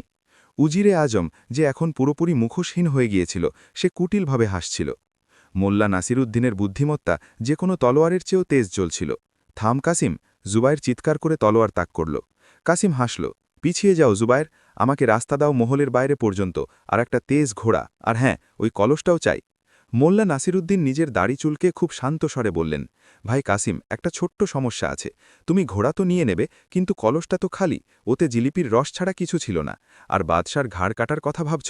যদি ঘাড় কেটে দাও তবে তলোয়ারের ধার নষ্ট হয়ে যাবে। শুনেছি এই রাজকীয় তলোয়ারগুলো খুব নাজুক হয়। কাসিম রাগে কাঁপতে কাঁপতে বলল, চুপ কর বুড়ো, তোর বকবক তোকে বাঁচাবে না। আরে আমি তো শুধু পরামর্শ দিচ্ছিলাম, মোল্লা মাসুমের মতো বললেন, আর ধীরে ধীরে এক কদম আগে বাড়লেন। বাদশার গলায় যে তাবিজি, ওটা নকল সোনার মনে হচ্ছে। আসল খজনা কি তুমি আগেই ছেড়ে এসেছ? কাসিমের নজর এক মুহূর্তের জন্য সচকিত হল। ও বাদশার গলার দিকে তাকাতেই মোল্লা নিজের পকেট থেকে সেই মশলা মিশ্রণ যা তিনি রান্নাঘর থেকে তুলেছিলেন হাওয়ায় উড়িয়ে দিলেন। কিন্তু কাসিম খুব তেজ ছিল। সে বাদশাকে ঢাল বানালো আর মশলা বাদশার পোশাকে গিয়ে পড়ল। বাদশার হাঁচি এসে গেল। আচ্ছি! বাদশার হাঁচি এত জোরে ছিল যে তার মাথা নেড়ে গেল, আর তলোয়ারের নোকে তার চামড়ায় এক হালকা আঁচড় পড়ল। ব্যাস, অনেক হয়েছে! কাসিম চিৎকার করে তলোয়ার হাওয়ায় তুলল। ঠিক তখনই এক গড়গড় আওয়াজ শোনা গেল। সিংহাসনের ঠিক পেছনের দেওয়ালের ভিতর থেকে পাথর ঘষার আওয়াজ আসছিল। হঠাৎ দেওয়ালটা বাইলে ফেটে গেল। ধুলো ছটলে যে মূর্তি দেখা গেল তাকে দেখে সবার দম আটকে গেল। সে ছিল এক অত্যন্ত বৃদ্ধা কিন্তু তেজস্বী মহিলা। তার হাতে এক লোহার বড় চিমটে ছিল। ইনি রাজমাতা, বাদশার ঠাকুমা, যার সম্পর্কে গুজব ছিল যে ১০ বছর আগে তিনি মারা গেছেন। কিন্তু তিনি তো এখানেই ছিলেন, দেয়ালের পেছনে। কোন বদময়ীশ আমার দুপুরের ঘুমে ব্যাঘাত ঘটাচ্ছে? রাজমাতার আওয়াজ সিংহীর গর্জনের মতো ছিল। রাজমাতা লোহার চিমটেটা কাসিমের দিকে লক্ষ্য করে ছুঁড়ে মারলেন। চিমটেটা কাসিমের হাতে গিয়ে লাগল, আর তলোয়ার তার হাত থেকে ছিটকে পড়ল। ধরো ওকে! মোল্লা চিৎকার করলেন। কাসিম সেই দেয়ালের সুরঙ্গ দিয়েই পালাল। রাজমাতা বললেন, ওটা পাতালে বোখারার রাস্তা। পাতালে বোখারা সফর। ১ ঘণ্টা পর মোল্লা, বাদশাহ আর জুবের সেই সুরঙ্গেই নিচে নামলেন। সামনে এক বিশাল হল, আর তার মাঝে লাভার মতো টকবক করছে গলিত তামা। নদীর ওপারে এক অদ্ভুত মেশিন, কয়ামতের ঘড়ি। কাসিম সেখানে কলসটা নিয়ে দাঁড়িয়েছিল। ওটা আসলে মেশিনের চাবি। কাসিম পুরো শহর ডুবিয়ে দিতে চাইছিল। মোল্লা বুদ্ধির চালে কাসিমকে বিভ্রান্ত করলেন। কলসটা খুললে তুমি ন্যাড়া হয়ে যাবে। এই শুনে কাসিম নিজের চুলে হাত দিল। সেই মুহূর্তেই জুবায়েরের খঞ্জর মেশিনের চেনটা কেটে দিল। কাসিম মেশিনে আটকে গেল, আর কলসটা ছিটকে গলিত তামার দিকে যাচ্ছিল। মোল্লা ডাইভ দিয়ে কলসটা ধরে ফেললেন। বাদশাহ খুশি হয়ে মোল্লাকে বললেন, বলো কি চাও? মোল্লা চাইলেন একটা নতুন পাগড়ি আর গফুর হালুইকরের দোকানে ১ মাস বিনে পয়সায় জিলিপি খাওয়ার ফরমান। বাদশাহ অট্ট হাসিতে ফেটে পড়লেন। কিন্তু যাওয়ার সময় মোল্লা মেশিনের গায়ে এক তক্তি পড়লেন। এটি জলের কল নয়, এটি সময়ের চাকা, হুইল অফ টাইম। একে কখনো চালু করো না। মোল্লার গায়ের লোম খাড়া হয়ে গেল। কাসিম ভাবছিল ওটা জলের কল, কিন্তু ওটা যদি সময়ের চাকা হয় তবে এখন যে চেনটা ছিঁড়ল সেটা কি ঘটিয়ে ফেলল? হঠাৎ গুহা কাঁপতে শুরু করল। কিন্তু এবার এটা ভূমিকম্প ছিল না, এটা অন্য কিছু ছিল। তাদের চারপাশের হাওয়া বদলাতে শুরু করল। মশালগুলোর আলো অদ্ভুত সবুজ হয়ে গেল। দেয়ালে তৈরি ছবিগুলো নড়তে লাগল। এটা কি হচ্ছে? জুবের তলোয়ার বের করল। মোল্লা ঘাবড়ে গিয়ে বাদশার দিকে তাকালেন। বাদশার মুখ ঝাপসা হয়ে যাচ্ছিল। জুবেরের শরীর স্বচ্ছ হয়ে যাচ্ছিল। আমরা কিছু নাড়া দিয়ে ফেলেছি, মোল্লা চিৎকার করে উঠলেন। ওই ভাঙা চেনটা সময়ের প্রবাহকে বিগড়ে দিয়েছে। হঠাৎ একটা তীব্র আলো হল, এত তীব্র যে সবার চোখ ধাঁধিয়ে গেল। যখন আলো কমল তখন মোল্লা চোখ খুললেন। তিনি গুহায় ছিলেন না, তামার নদী গায়েব ছিল, বাদশাহ, জুবায়ের, সিপাহী সবাই গায়েব ছিল। মোল্লা একা দাঁড়িয়েছিলেন। কিন্তু কোথায়? তিনি একটা বাজারের মাঝখানে দাঁড়িয়েছিলেন। কিন্তু এটা বোখারার বাজার ছিল না। মানুষ অদ্ভুত পোশাক পরেছিল, তাদের হাতে অদ্ভুত চকচকে ইট অর্থাৎ স্মার্টফোন ছিল, যেগুলোর ওপর তারা আঙুল বোলাচ্ছিল। হাওয়ায় ঘোড়ার জায়গায় লোহার বাক্স অর্থাৎ কার ছিল, যা কোনো বলদ ছাড়াই চলছিল। মোল্লা একজনকে থামালেন। এ ভাই, এটা কোন শহর, আর আমার গাধাটা কোথায়? লোকটা নিজের কানে লাগানো সাদা ডিব্বা অর্থাৎ ইয়ারবাডস বের করল আর মোল্লাকে উপর থেকে নিচ পর্যন্ত দেখল। ফিল্মের শুটিং সামনে চলছে চাচা, সাইডে সরুন। মোল্লা স্তম্ভিত হয়ে গেলেন। ইয়া খোদা! মোল্লা নিজের মাথা চেপে ধরলেন। আমি? মোল্লা নসিরুদ্দিন ১৩ শতাব্দীর সবচেয়ে বুদ্ধিমান মানুষ, এখন ২১ শতাব্দীর কংক্রিটের জঙ্গলে একা ছিলেন। আর সবচেয়ে বড় বিপদ হল তার পকেটে একটা কানা কড়িও ছিল না, আর না তিনি জানতেন যে ওয়াইফাই কি আপদ। কিন্তু তখনই ভিড়ের মধ্যে তিনি একটা মুখ দেখতে পেলেন, এমন একটা মুখ যা তিনি তখনও ভুলতে পারতেন না। সেই উজির, কিন্তু এই জামানার পোশাকে, স্যুট বুটে। সে একটা কালো রঙের ঝকঝকে গাড়ি থেকে নামছিল আর মানুষ তাকে মিস্টার মিনিস্টার বলছিল। মোল্লার চোখে আবার সেই পুরনো চমক ফিরে এলো। তাহলে শয়তানও সময় ভ্রমণ করে ফেলেছে, খেলা তো এখন শুরু হলো। মোল্লা নাসিরুদ্দিন ২০২৫-এর আধুনিক শহরের ট্রাফিকের মাঝে ফেসে আছেন।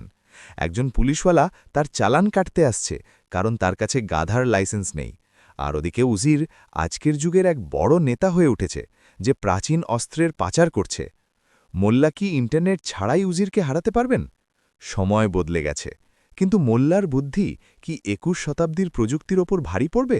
জানার জন্য পড়তে থাকুন কর্মা স্টোরিজ। আপনি কি কখনো এমন কোনো মানুষকে দেখেছেন যে ট্রাফিক সিগন্যালের লাল বাতি দেখে থামার বদলে তাকে কুনজর দেওয়া রাক্ষস ভেবে তার উপর চটি ছুঁড়ে মারে? ২০২৫-এর কংক্রিটের জঙ্গলে আপনাকে স্বাগতম, যেখানে মোল্লা নাসিরুদ্দিন এসে হাজির হয়েছেন। পকেটে কানাকড়ি নেই, হাতে তলোয়ারের বদলে শুধু বুদ্ধি, আর সামনে পুরো পৃথিবীটাই পাগলাগারদ হয়ে গেছে। যে উজিরকে তিনি কয়েক শতাব্দী পেছনে ফেলে এসেছিলেন, সে এখন এই নতুন যুগের সবচেয়ে শক্তিশালী মানুষ হয়ে উঠেছে। এখন লড়াই সিপাহী আর চোরের নয়, বরং আর্টিফিশিয়াল ইন্টেলিজেন্স আর মোল্লার ইন্টেলিজেন্সের মধ্যে। মোল্লা কি স্মার্টফোন আর সিসিটিভি ক্যামেরার জাল ছিঁড়তে পারবেন, নাকি তাকে পাগল ভেবে চিরকালের জন্য মেন্টাল হসপিটালে পাঠিয়ে দেওয়া হবে? কাহিনী এখন সেই সময়ে যেখানে সত্য আর মিথ্যার ফায়সালা স্ক্রিনে হয়। সময়ের সেই সবুজ আঁধি থেমে গিয়েছিল। মোল্লা নাসিরুদ্দিন চোখ খুললেন তো নিজেকে এমন এক জায়গায় পেলেন যা নরকের চেয়ে কম মনে হচ্ছিল না, কিন্তু সাজসজ্জা স্বর্গের মতো ছিল। তার চারদিকে লোহার বিশালকায় বাক্স অর্থাৎ গাড়িগুলো চিৎকার করছিল। হাওয়ায় ধোঁয়া আর পেট্রোলের গন্ধ ছিল। আকাশ চিরে বেরিয়ে যাওয়া কাঁচের ইমারতগুলো এত উঁচু ছিল যে মোল্লার মনে হল হয়তো মানুষ এখন মেঘেদের ওপর কবজা করে নিয়েছে। মোল্লা রাস্তার মাঝখানে দাঁড়িয়েছিলেন। তার পুরনো ছেঁড়া শেরওয়ানি আর অদ্ভুত পাগড়ি দেখে মানুষ নিজের গাড়ির কাঁচ নামিয়ে তাকে ঘাড় বেঁকিয়ে দেখছিল। সরুন তাও, মরার ইচ্ছা আছে নাকি? একটা হলুদ আর কালো রঙের গাড়ি অর্থাৎ অটোরিকশাওয়ালা মোল্লার কাছে এসে ব্রেক মারল আর চিৎকার করল। মোল্লা তাকে খটিয়ে দেখলেন। তাও ভাই, তুমি এই ছোট হলুদ বাক্সের ভেতরে কিভাবে ঢুকলে? আর এই বাক্স কোন জানোয়ার দিয়ে চলে? আমার তো কোনো গাধা বা ঘোড়া নজরে পড়ছে না। অটোওয়ালা নিজের কপাল ছাপড়ে বলল, মনে হয় আজ সকাল সকাল কোনো পাগল জুটে গেছে। হট সামনে থেকে, নয়তো পুলিশ চলে আসবে। পুলিশ শব্দটা মোল্লার চেনা ছিল। জুবায়েরের সিপাহীদের কথা মনে পড়ে গেল। মোল্লা ভাবলেন, এখানকার পুলিশও হয়তো তেমনই হবে। তিনি ফুটপাথের দিকে ছুটলেন, কিন্তু তার পা কলার খোসায় নয়, বরং একটা প্লাস্টিকের বোতলের উপর পড়ল, আর তিনি পিছলে পড়তে পড়তে বাঁচলেন। অদ্ভুত জায়গা, মোল্লা বিড়বিড় করলেন।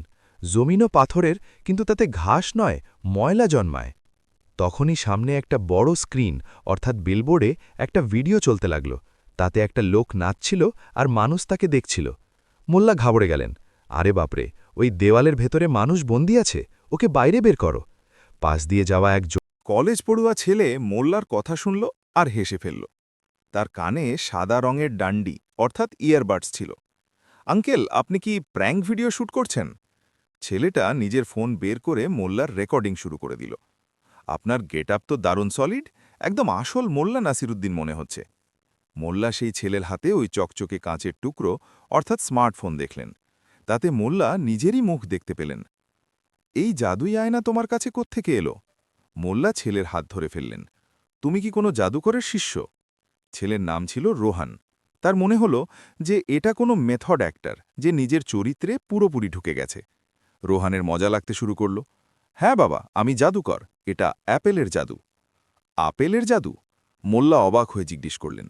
আমাদের আমলে আপেল শুধু খাওয়া হতো, সেগুলোর সাথে কথা বলা হতো না। মোল্লার খিদে পেয়েছিল। তিনি নিজের পকেট হাতড়ালেন আর একটা সোনার মুদ্রা বের করলেন, যাতে বোখারার বাদশাহর মোহর ছিল। বেটা জাদুকর, মোল্লা রোহানকে বললেন, আমার কিছু খাওয়ার দরকার। এই মুদ্রা কি তোমার এই লোহার জঙ্গলে চলবে? রোহান মুদ্রাটা হাতে নিল। তার চোখ ছানা বড়া হয়ে গেল। সে ইতিহাসের ছাত্র ছিল। এটা এটা তো আসল মনে হচ্ছে। ১৩০০ শতাব্দীর গোল্ড কয়েন। আঙ্কেল, এটা আপনি কোথায় পেলেন? আমার পকেটেই ছিল, মোল্লা সহজভাবে বললেন। এখন বলো, জিলিপি কোথায় পাওয়া যাবে? রোহান বুঝে গেল যে এই লোকটা হয়তো খুব বড় চোর, নয়তো সত্যি সত্যি এর মাথা খারাপ হয়ে গেছে। কিন্তু সোনার মুদ্রাটা আসল ছিল। রোহান ভাবল, একে পুলিশের হাতে তুলে দেওয়ার আগে একটু জানা যাক ব্যাপারটা কি। চলুন আঙ্কেল, আমি আপনাকে জিলিপি খাওয়াবো। আমার নাম রোহান। আর আমি মোল্লা নাসিরউদ্দিন। মোল্লা বুক ফুলিয়ে বললেন। আধুনিক দুনিয়ার ধাক্কা। রোহান মোল্লাকে কাছের একটা আধুনিক ক্যাফেতে নিয়ে গেল। মোল্লা কাঁচের স্বয়ংক্রিয় দরজা অর্থাৎ অটোমেটিক ডোর দেখে ভয় পেয়ে গেলেন। যেমনই তিনি কাছে গেলেন, দরজা খুলে গেল। মোল্লা পিছিয়ে গেলেন। থামো, মোল্লা বললেন, এই দরজা আমাকে খাওয়ার জন্য মুখ খুলছে। রোহান হাসতে হাসতে তাকে টানল। না বাবা, এটা সেন্সার, আসুন। ভেতরে এসির ঠান্ডা ছিল। মোল্লা চারদিকে দেখলেন। মানুষ একে অপরের সাথে কথা বলার বদলে নিজের হাতে ধরা ছোট বাক্স অর্থাৎ ফোনের দিকে তাকিয়ে আছে। এখানে সবাই খামোশ কেন? মোল্লা জিজ্ঞেস করলেন। কারো কি জানাজা বেরিয়েছে? না, সবাই অনলাইন আছে, রোহান বলল। সে মোল্লার জন্য বার্গার আর কোক অর্ডার করল। মোল্লা বার্গার হাতে নিলেন। এটা কি? দুটো রুটির মাঝখানে কেউ নিজের জুতো রেখে দিয়েছে নাকি? এটা বার্গার, খান, রোহান বলল। মোল্লা একটা কামড় দিলেন। স্বাদ অদ্ভুত ছিল, কিন্তু খিদে খুব বেশি ছিল। কোকের চুমুক দিতেই মোল্লার ঢেকুর উঠল আর নাকে বুদবুদ উঠল। আরে, এই জল তো কামড়ায়। এতে কি পিঁপড়ে মেশানো আছে? রোহান এখন নিজের হাসি আর থামাতে পারছিল না। কিন্তু তখনই ক্যাফেতে রাখা টিভিতে নিউজ চলতে লাগল। Breaking news. দেশের পরিচিত শিল্পপতি আর হবু প্রধানমন্ত্রীর পদপ্রার্থী মিস্টার ভি সিংহা আজ সন্ধ্যায় একটা ঐতিহাসিক মিউজিয়াম উদ্বোধন করবেন। দাবি করা হচ্ছে যে তার কাছে একটা প্রাচীন কলস আছে যা ভবিষ্যৎ বদলে দিতে পারে। মোল্লার নজর টিভি স্ক্রিনে আটকে গেল। স্ক্রিনে মিস্টার ভি সিংহের মুখ দেখানো হচ্ছিল। সে স্যুট বুটে ছিল, চোখে কালো চশমা ছিল, কিন্তু মোল্লা সেই হাসি কখনো ভুলতে পারতেন না। উজির! মোল্লা নিজের চেয়ার থেকে লাফিয়ে উঠলেন। ওই দুষ্টু উজির এখানেও চলে এসেছে। রোহান টিভি দেখল। আপনি বিজয় সিংহকে চেনেন?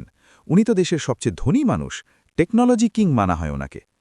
টেকনোলজি নয়, ধোকাবাজির কিংও, মোল্লা রেগে গিয়ে বললেন। ওর নাম উজির, আর ও যে কলসটা দেখাচ্ছে ওটা নূর এ ইলাহি। যদি ও ওটা ব্যবহার করে তবে সে শুধু ভবিষ্যৎ বদলাবে না, সে অতীতকেও মুছে দেবে। মোল্লা সব বুঝতে পারলেন। সময় ভ্রমণের সময় উজির বা তার আত্মাও এখানে চলে এসেছিল। কিন্তু উজির যেহেতু চালাক ছিল, সে এই দুনিয়ার নিয়মকানুন শিখে নিল আর নিজের পুরনো ধনসম্পদ, যা হয়তো সে কোথাও লুকিয়ে রেখেছিল, তা ব্যবহার করে এখানকার ধনী ব্যক্তি হয়ে বসল। আর এখন সে সেই মেশিনটাকে আবার শুরু করতে চায়। আমাকে ওর কাছে যেতে হবে, মোল্লা বললেন। অসম্ভব, রোহন বলল। ওনার সুরক্ষা দুর্ভেদ্য, পাখিও ডানা ঝাপটাতে পারবে না। মোল্লা হাসলেন। বেটা, যেখানে পাখি ডানা ঝাপটাতে পারে না, সেখানে মোল্লা নিজের গাধার সাথে ঢুকে পড়ে। শুধু আমার একটা গাধা চাই আর তোমার সাহায্য। রোহন রোমাঞ্চ আর কৌতূহলের মিশলে ফেসে গিয়েছিল। সে মোল্লাকে সাহায্য করার ফয়সালা করল। বিজয় সিংহের টাওয়ার, উজিরের সদর দপ্তর, শহরের সবচেয়ে উঁচু ইমারতগুলোর মধ্যে ছিল। এটা কাঁচ আর স্টিলের তৈরি একটা কেল্লা ছিল। উজির নিজের বিলাসবহুল ক্যাবিনে বসেছিল। তার সামনে এক বিশাল ডেস্ক ছিল, যাতে অনেকগুলো কম্পিউটার স্ক্রিন ছিল। একটা স্ক্রিনে মোল্লা নাসিরউদ্দিনের ছবি ছিল, সিসিটিভি ফুটেজ থেকে নেওয়া। উজির নিজের দামি হুইস্কির চুমুক দিল। তাহলে তুমিও এসে গেছো পুরনো বন্ধু। আমি জানতাম যে সময়ের ঘূর্ণিঝড় তোমাকেও এখানে ফেলবে, কিন্তু এবার নিয়ম আমার। উজির নিজের চিফ সিকিউরিটি অফিসারকে ডাকল। শোনো, এই বুড়ো লোকটা শহরে ঘুরে বেড়াচ্ছে। একে মেরো না, একে আমার কাছে নিয়ে এসো। আমার ওর মগজটা দরকার। ওই কলসের শেষ তালা খোলার পাসওয়ার্ড শুধু ওর কাছেই থাকতে পারে। এর মাঝে মোল্লা আর রোহন একটা পরিকল্পনা করছিল। মোল্লার রোহনের বাড়িতে আধুনিক দুনিয়ার ক্র্যাশ কোর্স মিলেন।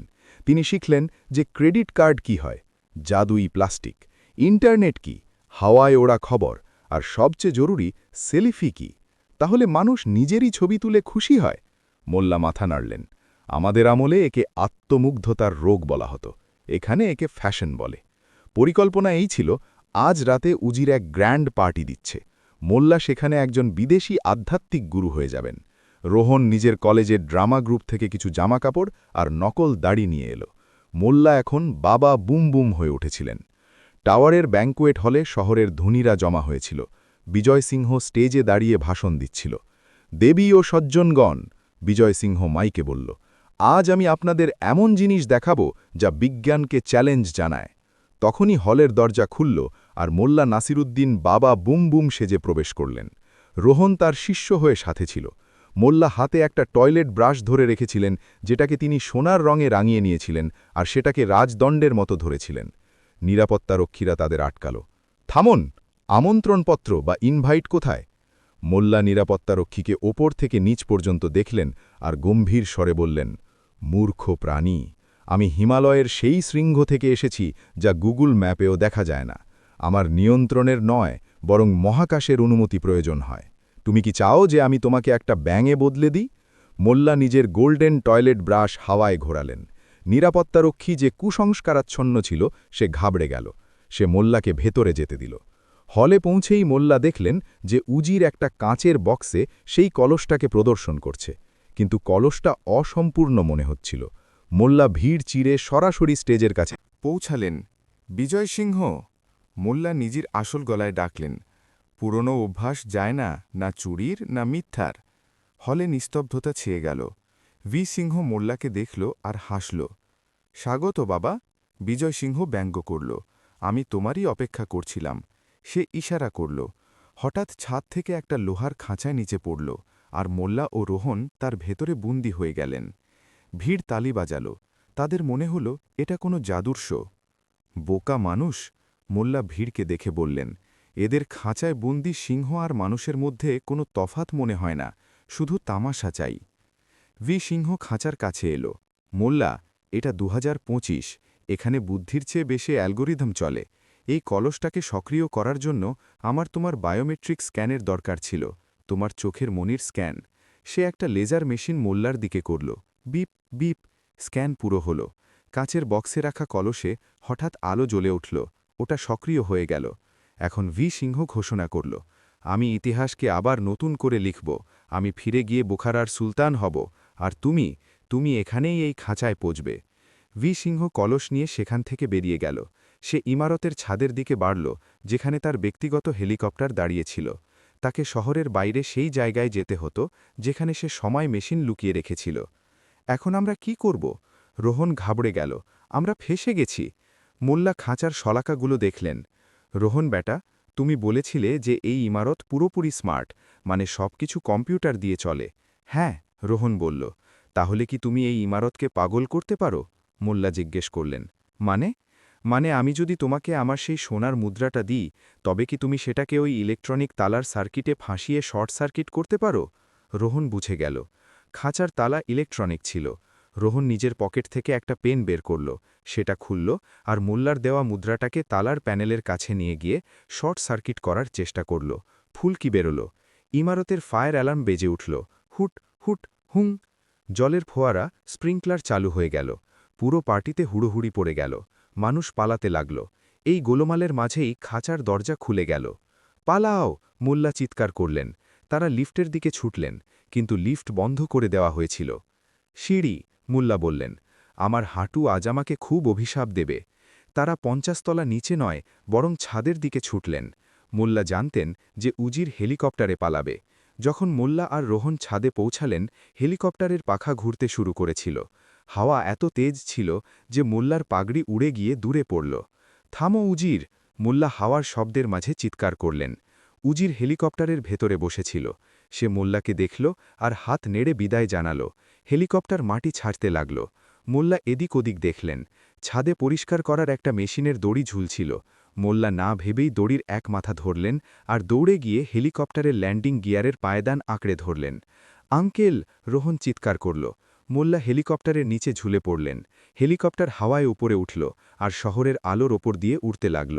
মোল্লা হাওয়ায় ঝুলছিলেন, নিচের ঝকমকে শহর কোনো তারার ভরা চাদরের মতো মনে হচ্ছিল। ইয়া হোদা, মোল্লা চোখ বন্ধ করে নিলেন। যদি আমি বেঁচে যাই তবে কসম খাচ্ছি কখনো কোনো পাখির মজা ওড়াব না, ওরা খুব ভয়ের কাজ। হেলিকপ্টারের ভেতরে উজির জানত না যে মোল্লা নিচে ঝুলে আছে। সে নিজের পাইলটকে বলছিল, সরাসরি পুরনো ধ্বংসস্তূপের দিকে চলো। শহরের বাইরের এলাকায় একটা পুরনো নির্জন ইন্ডাস্ট্রি এরিয়া ছিল। সেখানে একটা বন্ধ হয়ে যাওয়া ফ্যাক্টরির নিচে উজির নিজের গবেষণাগার বানিয়ে রেখেছিল। হেলিকপ্টার নিচে নামল। মোল্লা মাটি থেকে কয়েক ফুট ওপরেই লাফিয়ে পড়লেন আর ঝোপঝাড়ের মধ্যে গড়িয়ে পড়লেন। তার হাড়গোড় ব্যথা করছিল, কিন্তু সাহস তুঙ্গে ছিল। উজির আর তার গার্ডরা ফ্যাক্টরির ভেতরে চলে গেল। মোল্লা চুপি চুপি তাদের পিছু নিলেন। ভেতরের দৃশ্য দেখে মোল্লার চোখ ধাঁধিয়ে গেল। এটা কোনো ফ্যাক্টরি নয়, বরং ভবিষ্যতের পৃথিবী ছিল। সেখানে মানুষ কম আর মেশিন বেশি ছিল। অদ্ভুত ধরনের লোহার মানুষ রোবটরা বাক্স তুলছিল। উজির একটা বিশাল ধাতব দরজার সামনে দাঁড়িয়েছিল। স্ক্যান পুরো হয়েছে, একটা যান্ত্রিক আওয়াজ এলো। দরজা খুলে গেল। মোল্লাও কোনোভাবে একটা রোবটের পেছনে লুকিয়ে ভেতরে ঢুকে পড়ল। ভেতরে একটা অনেক বড় হল ছিল, যার মাঝখানে ওই সময় মেশিনটা ছিল, যেটা মোল্লা পাতালে বোখারায় দেখেছিল। কিন্তু এটাকে আধুনিক তার আর কম্পিউটারের সাথে জুড়ে দেওয়া হয়েছিল। উজির কলসটাকে মেশিনের স্লটে লাগাল। সিস্টেম তৈরি, কম্পিউটার বলল। ইতিহাস রিসেট হতে 10 মিনিট বাকি। উজির হাসতে লাগল। বিদায় 2025 আর বিদায় মোল্লা। তক্ষুনি মোল্লা বাইরে বেরিয়ে এলো। এত জলদি বিদায় বলো না বন্ধু, এখনো তো চাও খাইনি। উজির চমকে গেল। তুমি এখানে কিভাবে পৌঁছালে? ভগবানের ইচ্ছা আর তোমার খারাপ সিকিউরিটির কারণে, মোল্লা বলল। উজির তালি বাজাল। 4টে রোবট মোল্লাকে ঘিরে ধরল। এগুলো লড়াকু রোবট ছিল। ওদের চোখে লাল বাতি জ্বলছিল। ওদের শেষ করো, উজির আদেশ দিল। রোবটরা মোল্লার দিকে বাড়ল। মোল্লার কাছে কোনো অস্ত্র ছিল না। থামো, মোল্লা রোবটদের বলল। রোবটরা থামল না। ওরা মেশিন ছিল, শুনত না। মোল্লার মাথা বিদ্যুতের মতো ছুটল। রোবটরা লজিক অর্থাৎ তর্কের ওপর চলে। আমি তোমাদের একটা প্রশ্ন করতে চাই, মোল্লা চিৎকার করে বলল। যদি তোমরা আমাকে মারো তবে তোমরা তোমাদের প্রোগ্রামের পালন করবে, কিন্তু যদি আমার মরা তোমাদের প্রোগ্রামে লেখা থাকে তবে তার মানে হলো তোমাদের প্রোগ্রাম একজন হত্যাকারী, আর হত্যাকারী হওয়া বেআইনি, আর তোমাদের প্রধান নির্দেশ হলো আইনের পালন করা। তো বলো, তোমরা কি করবে? এটা একটা বিরোধাভাস ছিল, প্যারাডক্স ছিল। রোবটদের প্রসেসর আটকে গেল। ওরা থেমে গেল, আর ওদের মাথা থেকে ধোঁয়া বেরোতে লাগল। Error, error, error. উজির চিৎকার করল, ওর বকবক শুনো না, মারো ওকে। কিন্তু রোবটরা জ্যাম হয়ে গিয়েছিল। মোল্লা একটা রোবটকে ধাক্কা দিল। ওটা দ্বিতীয়টার উপর পড়ল, আর ডমিনোর মতো 4টেই পড়ে গেল। মোল্লা মেশিনের দিকে ছুটল। উজির নিজের পকেট থেকে একটা লেজার গান বের করল। অনেক হয়েছে খেলা। উজির ফায়ার করল। লেজারের কিরণ মোল্লার কানের পাশ দিয়ে বেরিয়ে গিয়ে একটা পেছনে রাখা একটা কেমিক্যাল ট্যাঙ্কে গিয়ে লাগল। ধামাকা! গ্যাস লিক হতে লাগল। উজির কাশতে লাগল। মোল্লা নিজের নাকে কাপড় বাঁধল, আর উজিরের ওপর ঝাঁপিয়ে পড়ল। দুজনের মধ্যে ধস্তাধস্তি শুরু হয়ে গেল। একদিকে আধুনিক দুনিয়ার সবচেয়ে শক্তিশালী মানুষ, আর অন্যদিকে 1300 শতাব্দীর বুড়ো মোল্লা। উজির শক্তিশালী ছিল, কিন্তু মোল্লার কাছে কুস্তির প্যাঁচ ছিল, যা তিনি ছোটবেলায় আখড়ায় শিখেছিলেন। মোল্লা উজিরের পা ধরল আর তাকে ধোবি পচ্ছার প্যাচ মেরে জমিনে আছাড় দিল। উজিরের মাথা মেশিনের কন্ট্রোল প্যানেলের সাথে ধাক্কা খেল। বিপ, সতর্কতা, সময়ের স্থানাঙ্ক কোঅর্ডিনেটস বদলে গেছে। কম্পিউটার বলল, গন্তব্য অজানা। মেশিন দ্রুত ঘুরতে লাগল। একটা ভয়ঙ্কর ভাঁওড় তৈরি হতে লাগল, যা আশপাশের সব কিছুকে নিজের দিকে টানছিল। মূর্খ, উজির চিৎকার করল, তুমি কি করলে? এখন আমরা না এখানে থাকব না ওখানে। মোল্লা মেশিন থেকে কলস বের করার চেষ্টা করল। আমি এটাকে বন্ধ করে দেব। কিন্তু মেশিনের আকর্ষণ বল খুব তেজ ছিল। মোল্লা আর উজির দুজনেই হাওয়ায় উঠতে লাগল। ওরা মেশিনের ভেতরে টেনে যাচ্ছিল। ঠিক ওই সময় ফ্যাক্টরির ছাদ ভেঙে গেল, আর রোহন, যে পুলিশকে নিয়ে চলে এলো, যদিও সে জানত না যে সে কিভাবে এলো, নিচে দেখল। আঙ্কেল, রোহন চিৎকার করল। মোল্লা হাওয়ায় ভাসতে ভাসতে রোহনের দিকে নিজের ওই সোনার মুদ্রাটা ছড়ে দিল। এটা রেখে দাও বেটা, এটা আমার নিশানি। আর পরের মুহূর্তেই একটা তেজ ফ্ল্যাশ হল। মোল্লা, উজির আর ওই কলস সব গায়েব হয়ে গেল। ফ্যাক্টরিতে নিস্তব্ধতা ছেয়ে গেল। শুধু পুলিশের সাইরেনের আওয়াজ আসছিল। ভাগ 4-এর রহস্যময়ী অন্ত। মোল্লা আর উজির একটা রংবেরঙের সুরঙ্গে পড়ে যাচ্ছিল। এটা ওয়ার্ম হোল ছিল। ওদের চারপাশ দিয়ে শতাব্দীগুলো পার হচ্ছিল। কখনো ডাইনোসর দেখা যাচ্ছিল, কখনো উড়ন্ত গাড়ি। হঠাৎ ওরা ধড়াম করে একটা শক্ত জমিনের উপর পড়ল। মোল্লা গোঙাতে গোঙাতে চোখ খুললেন।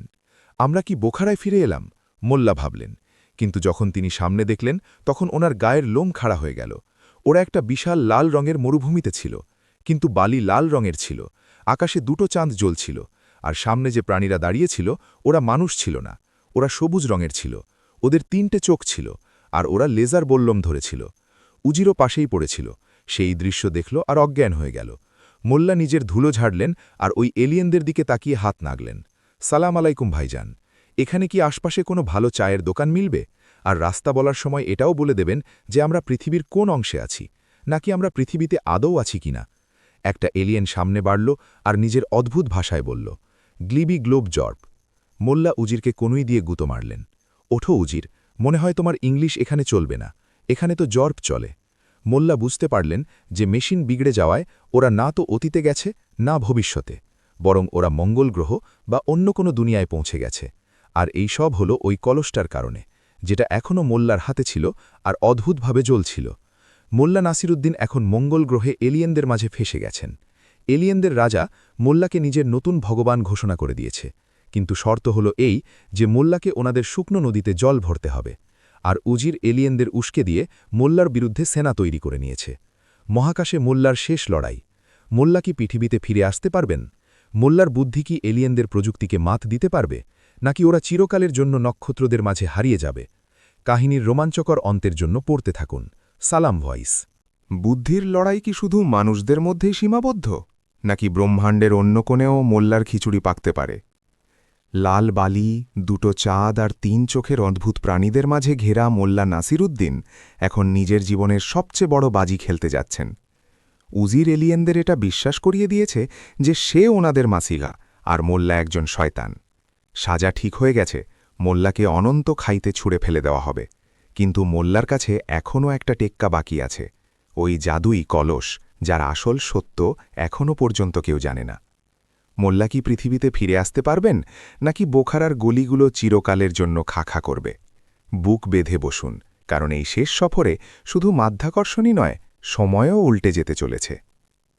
লাল বালির তুফানে মোল্লা নাসিরুদ্দিন নিজের পাগড়িটাকে কুশে ধরেছিলেন। ওনার সামনে দাঁড়িয়েছিল সবুজ রঙের 3 চোখের প্রাণীরা, যাদের মোল্লা মনে মনে সবুজ কদু নাম দিয়েছিলেন।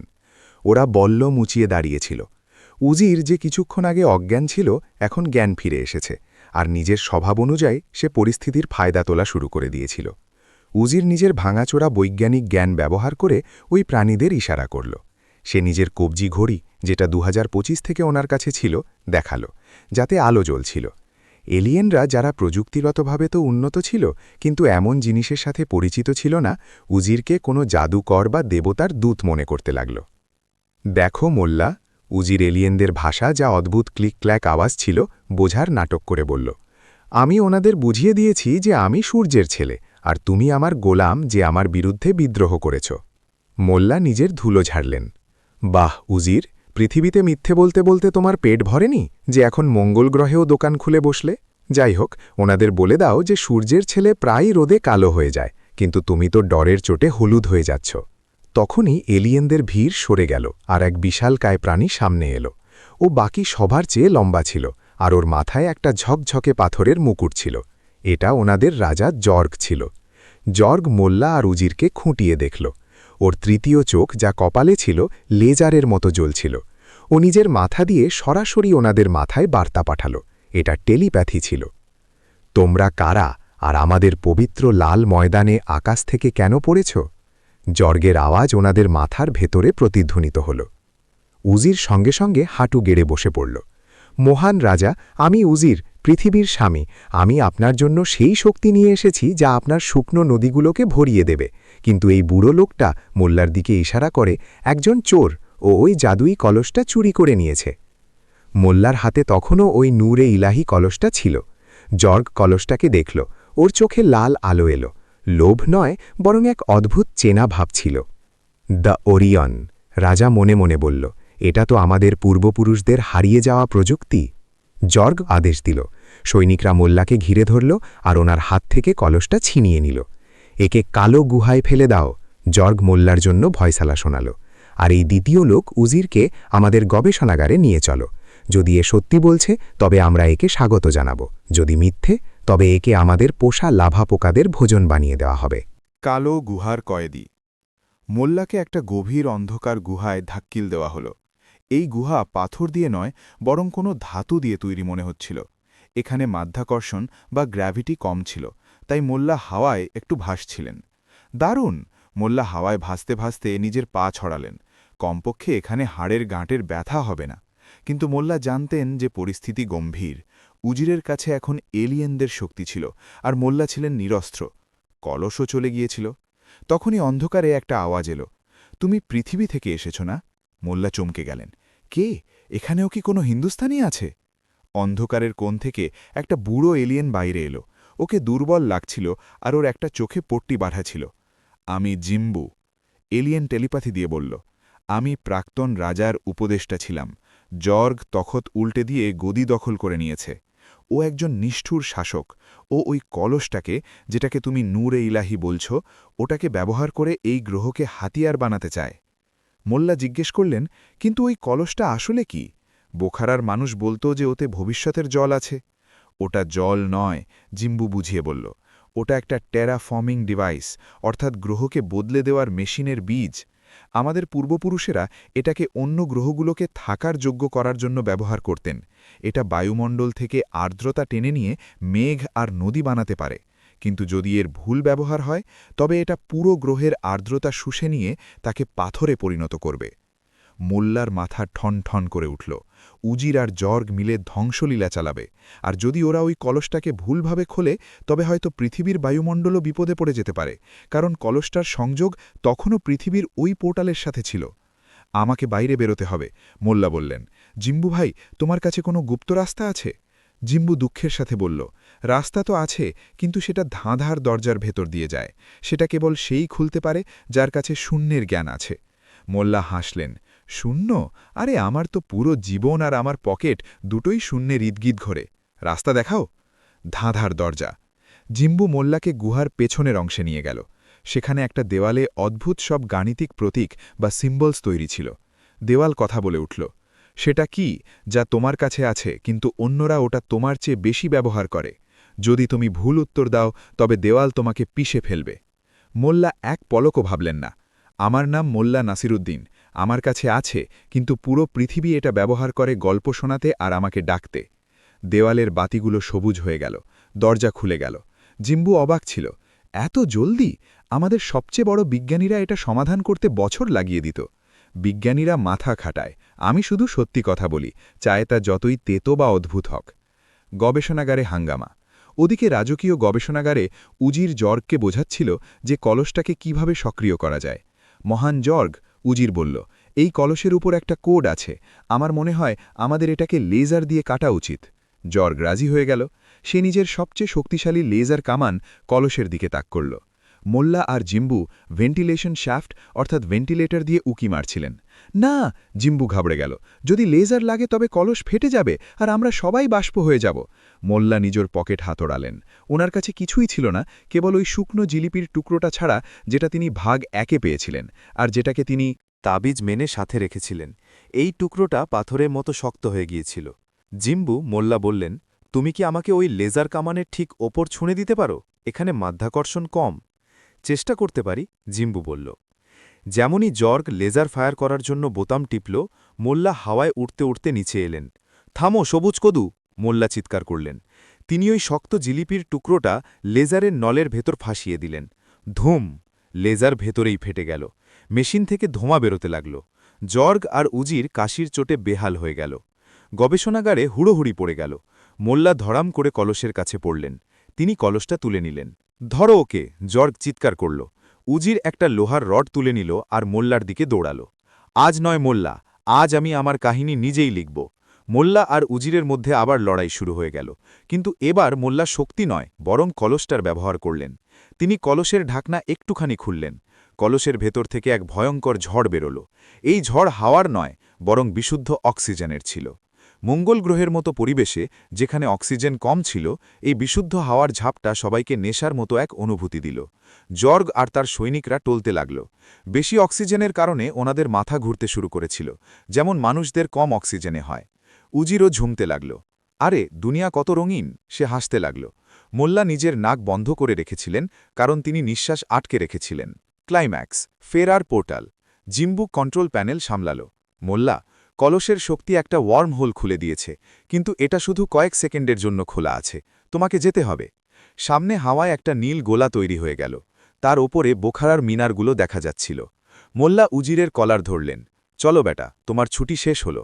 কিন্তু উজির মোল্লাকে ধাক্কা দিয়ে দিল। আমি ফেরত যাব না, ওখানে জেল আমার অপেক্ষা করছে। আমি এখানেই রাজা হয়ে থাকব। উজির জর্গের পড়ে থাকা লেজার গান তুলে নিল। বিদায় মোল্লা। সে ফায়ার করতে যাবে, ঠিক তখনই আকাশ থেকে এক ফোঁটা জল পড়ল। তারপর দ্বিতীয়টা, তারপর মুষলধারে বৃষ্টি শুরু হয়ে গেল। কলসটা খোলার ফলে গ্রহের বায়ুমণ্ডল বদলে যাচ্ছিল। বৃষ্টি। হাজার হাজার বছর পর এই লাল গ্রহে বৃষ্টি হচ্ছিল। জলের ফোঁটা লেজার গানের ওপর পড়ল, আর সেটা শর্ট সার্কিট হয়ে উজিরের হাতেই ফেটে গেল। হালকা ঝটকা। উজির যন্ত্রণায় কোকিয়ে উঠল। এলিয়েনরা বৃষ্টি দেখে চমৎকার মনে করে নিল। ওরা নাচতে লাগল। জর্গ আকাশের দিকে মুখ করে বৃষ্টি পান করছিল। ওর রাগ গায়েব হয়ে গিয়েছিল। জিম্বু মোল্লাকে বলল, তুমি আমাদের গ্রহকে বাঁচিয়ে নিলে, এখন যাও, এর আগে যে রাস্তা বন্ধ হয়ে যায়। মোল্লা উজিরকে দেখলেন। উজির আহত আর হেরে গিয়েছিল। মোল্লা ওকে ছেড়ে দিতে পারতেন, কিন্তু মোল্লার মন ছিল সোনার। গাধা যতই লাথি মারুক, তাকে জঙ্গলে সিংহের জন্য ছেড়ে দেওয়া হয় না। মোল্লা বিড়বিড় করলেন। তিনি উজিরকে নিজের কাঁধে তুললেন আর পোর্টালের দিকে দৌড় দিলেন।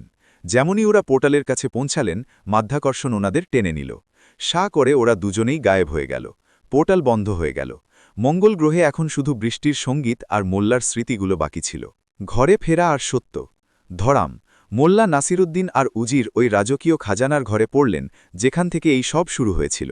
কিন্তু একটা অদ্ভুত ব্যাপার ছিল। সেখানে কোনো মেশিন ছিল না, কোনো তামার নদী ছিল না, শুধু পাথরের দেওয়াল ছিল। আর সকালের আলো রোশনদান দিয়ে আসছিল। বাদশাহ সালামত আর সেনাপতি জুবায়ের দরজার ভেতরে দৌড়ে এলেন। মোল্লা, তুমি এখানে? বাদশাহ চিৎকার করলেন। আমরা পুরো রাত তোমাকে খুঁজছি। তুমি ঘরে বন্দী ছিলে, তারপর গায়েব কিভাবে হয়ে গেলে? মোল্লা মাথা ঘোরালেন। ওসব কি স্বপ্ন ছিল? 2025-এর শহর, মঙ্গল গ্রহ। তখনই মোল্লার নজর মেঝেতে পড়ে থাকা উজিরের ওপর পড়ল। উজিরের পোশাক তখনও পোড়া ছিল, আর ওর পকেট থেকে ওই 2025-এর স্মার্টফোনটা পড়ে মেঝেতে পড়েছিল। আর মোল্লার হাতে ওই কলসটা ছিল, কিন্তু এখন ওটা মাটির সাধারণ কলস মনে হচ্ছিল। মোল্লা বুঝতে পারলেন, তিনি সময়ে পিছিয়ে ওই রাতেই ফিরে এসেছিলেন, কিন্তু স্মৃতি আর প্রমাণ ওনার সাথেই ছিল। হুজুর, মোল্লা দাঁড়িয়ে উঠে পড়লেন। চুরি সমাধান হয়ে গেছে। চোর এই উজির, আর রইল কথা কলসের, তো এটা এখন খালি। এর জাদু আমি একটা শুকনো দুনিয়াকে দান করে দিয়েছি। উজিরের জ্ঞান ফিরল। সে বিড়বিড় করছিল, সবুজ কদু, উড়ন্ত গাড়ি, লেজার। বাদশাহ উজিরকে দেখলেন। এ কি আবল তাবল বকছে, একে পাগলাগারে নিয়ে চলো। সিপাহীরা উজিরকে গ্রেপ্তার করে নিল। উজির মোল্লার দিকে তাকাল। তার চোখে এখন ঘৃণা নয়, বরং এক অদ্ভুত ভয় আর সম্মান ছিল। কাহিনীর অন্ত। পরের দিন বোখারায় উৎসব ছিল। মোল্লা নাসিরুদ্দিনকে রাজকীয় হাতির ওপর ঘোরানো হচ্ছিল। বাদশাহ মোল্লাকে জিজ্ঞেস করলেন, মোল্লা, সত্যি বলো, তুমি ওই রাতে কোথায় গিয়েছিলে? মোল্লা নিজের দাঁড়িতে হাত বলালেন আর হাসলেন। হুজুর, আমি শুধু এটা দেখতে গিয়েছিলাম যে দুনিয়া কত বড়। আর আমি শিখলাম যে চাই আপনি মঙ্গল গ্রহে থাকুন বা 2025-এর কংক্রিটের জঙ্গলে, সবচেয়ে বড় শক্তি বুদ্ধি নয়, বরং নিয়ত। উজিরের কাছে বুদ্ধি ছিল, কিন্তু নিয়ত খারাপ ছিল, তাই সে হেরে গেল। আমার কাছে কিছুই ছিল না, শুধু জিলিপি খাওয়ার ইচ্ছা আর পরিষ্কার মন ছিল, তাই আমি জিতে গেলাম। বাদশাহ হাসলেন, তুমি আর তোমার ধাঁধা। যাই হোক, এই নাও তোমার ইনাম। বাদশাহ মোল্লাকে সোনার মুদ্রার একটা থলি দিলেন। মোল্লা বাড়ি ফিরলেন। ওনার বিবি দরজায় দাঁড়িয়েছিলেন। কোথায় ছিলে তুমি 3 দিন ধরে? বিবি বেলন দেখিয়ে জিজ্ঞেস করলেন। মোল্লা মুদ্রার থলি বিবির হাতে রেখে দিলেন। বেগম, আমি দুনিয়া বাঁচাতে গিয়েছিলাম, কিন্তু বিশ্বাস করো, এলিয়েনের সাথে লড়া সহজ, তোমার সাথে তর্ক করা কঠিন। বিবি থলি দেখলেন আর হাসলেন। চলো, মাফ করলাম, ভেতরে এসো, গরমাগরম জিলিপি হয়েছে। মোল্লা আকাশের দিকে তাকালেন। ওনার মনে হল যেন দুটো চাঁদ ওনাকে দেখে হাসছে। তিনি নিজের পকেট থেকে ওই স্মার্টফোনটা বের করলেন, যেটা উজিরের পকেট থেকে পড়ে মেঝেতে পড়েছিল, আর তিনি চুপি চুপি তুলে নিয়েছিলেন। স্ক্রিনে একটা ছবি ছিল, মোল্লা আর এলিয়েন জিম্বুর সেলফি। মোল্লা হাসলেন, এই রহস্য শুধু আমার আর আমার গাধার মাঝেই থাকবে। আর এইভাবে বোখারার সবচেয়ে বড় রহস্যের অন্ত হল, যেটাকে ইতিহাস একটা কাহিনী মেনে নিয়েছে, কিন্তু মোল্লা সেটাকে বেঁচেছিলেন। মোল্লার কাছে থাকা ওই স্মার্টফোন কি বোখারায় কোনো নতুন বিপ্লব আনবে নাকি মোল্লা ওটাকে শুধু আয়না দেখার জন্য ব্যবহার করবেন এমন সব মজাদার আর রহস্যময় কাহিনীর জন্য যা আপনার মস্তিষ্কের তার ছেড়ে দেয় আর আত্মাকে গুদগুদি দেয় এখনই সাবস্ক্রাইব করুন সালাম ভয়েস।